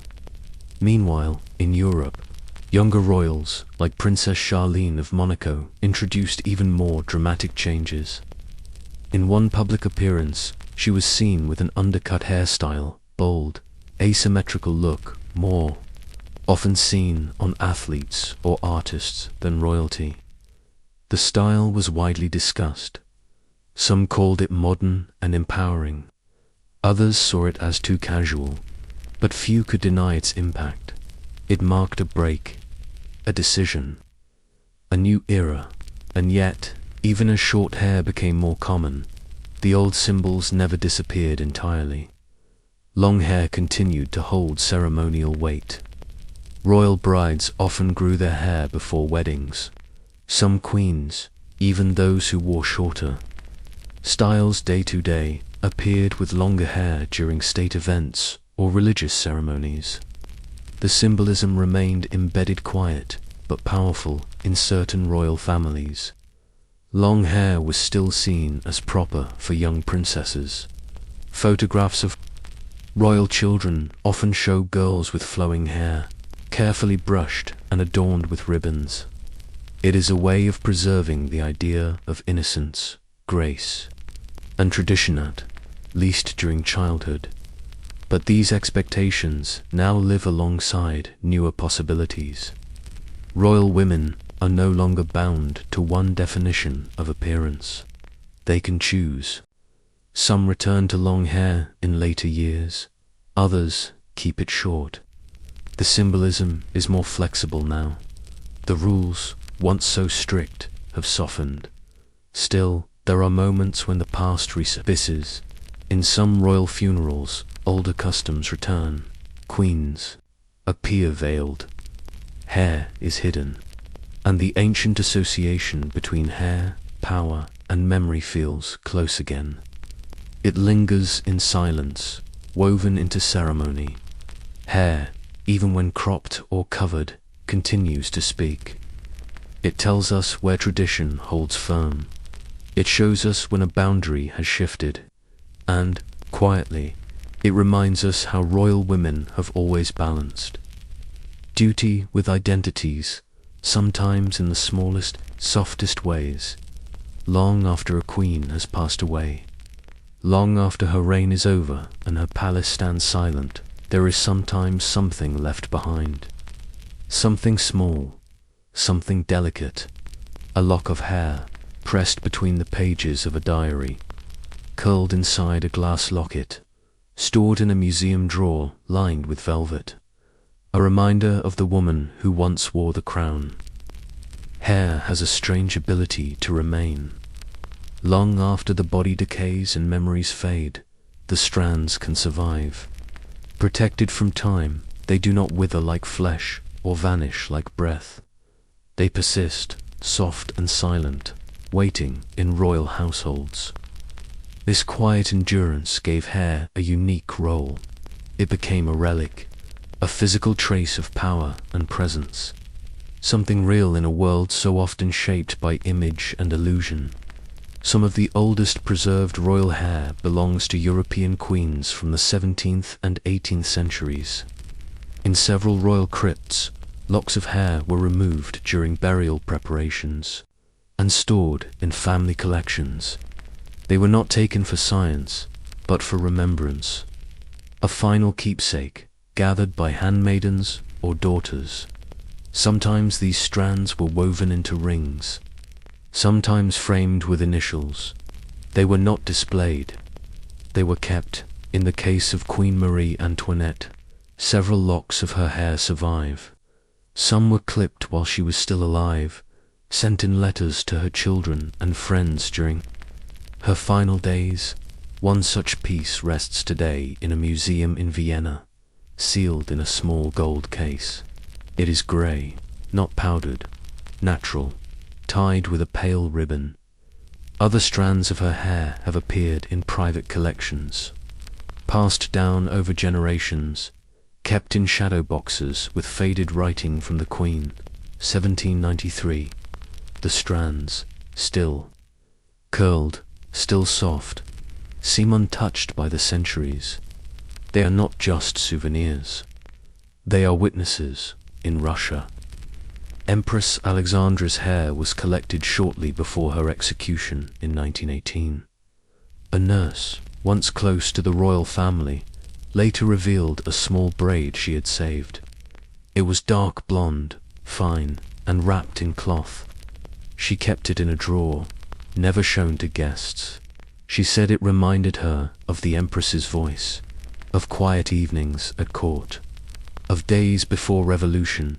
Museums across the world hold similar traces. The British Museum, the Hermitage in St. Petersburg, small displays tucked into corners, glass cases labeled with royal names, lined with silk. The hair lies there, curled or braided, sometimes still with scent, a whisper of perfume that has somehow endured. These relics carry more than just history. They carry feeling, unlike a painting or crown. Hair is personal. It came from the body. It grew in silence, over years. It saw the world, moved with breath, held warmth. To see it, now framed, encased, protected as, to feel the presence of the person again, if only faintly, even. Letters contained strands. In the 19th century, it was common to send a piece of hair with handwritten notes. Queens sent locks to their children, their spouses, their most trusted companions. In times of illness or war, the gesture held weight. A piece of oneself, sent across distance. A message without words. Queen Victoria, in her grief after Prince Albert's death, preserved locks of his hair in dozens of mementos. She kept them in lockets, in rings, even stitched into her mourning clothes. But she also gave her own hairs soft and silver to her children in times of partying. The hair became more than remembrance. It was a symbol of devotion, of continuity. In some cases, these royal locks were turned into public artifacts. In the Royal Collection Trust, there is a display containing hair from various monarchs, framed alongside letters and portraits. One lock, still golden, is said to be from Princess Charlotte, who died young. Visitors look at it in silence, not because it is rare, but because it feels human. Hair does not need grandeur to speak. It needs only presence. That is why it was kept not just by rulers and nobles, but by those who loved them. In wartime, soldiers wrote home requesting strands of their wives' or fiancés' hair. Royal men did the same. During long campaigns or sea voyages, a tiny curl in a pouch could bring comfort.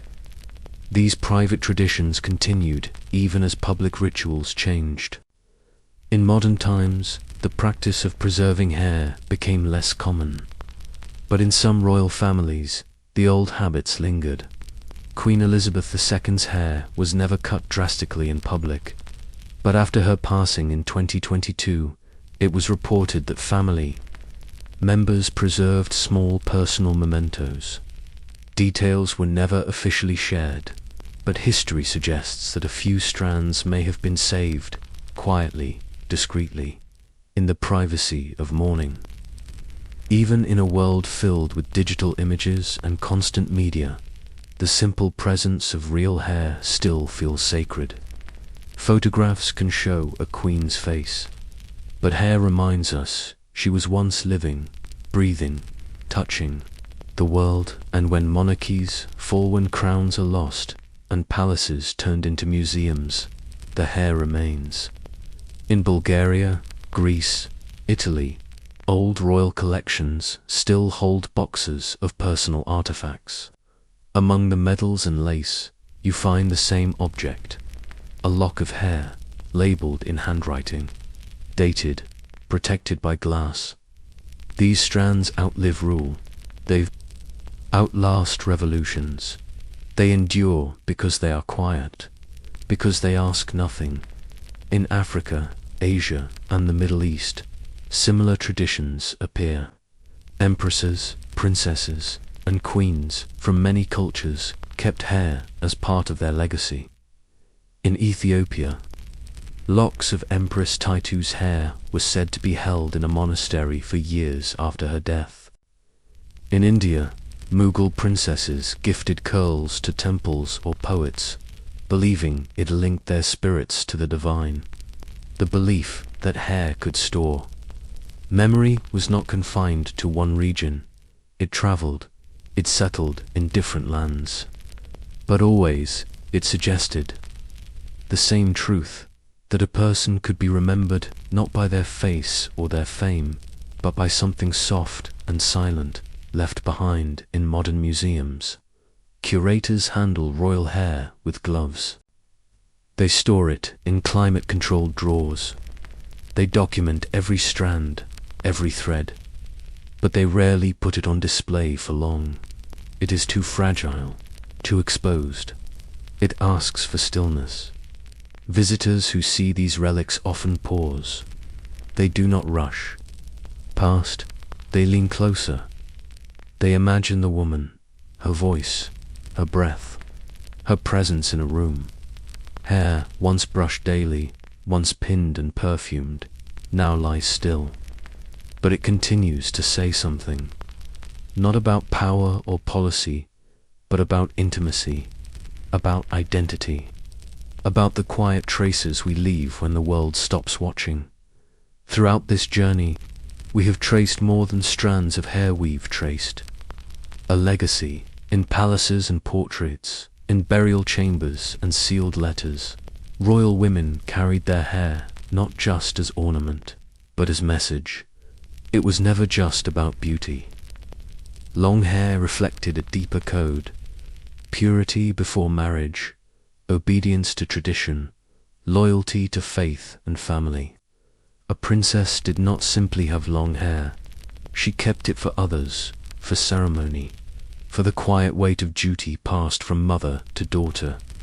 At times, hair was used as power, a statement of strength, a shield of silence. At others, it became sacrifice, cut in mourning, hidden in shame, brushed in final moments before death. It followed them through joy and war, marriage and exile. Even when monarchies fell or customs faded, the symbol remained, and it still does. Hair, something so ordinary, became sacred. A part of the body that does not decay, does not vanish. It endures, and with it, the memory of those who wore it with purpose. Thank you for walking with us through this soft and solemn history. If you found peace in these quiet rituals, consider liking this video and subscribing to our channel, Restless Historian, where the past whispers gently and nothing is ever truly forgotten. Good night.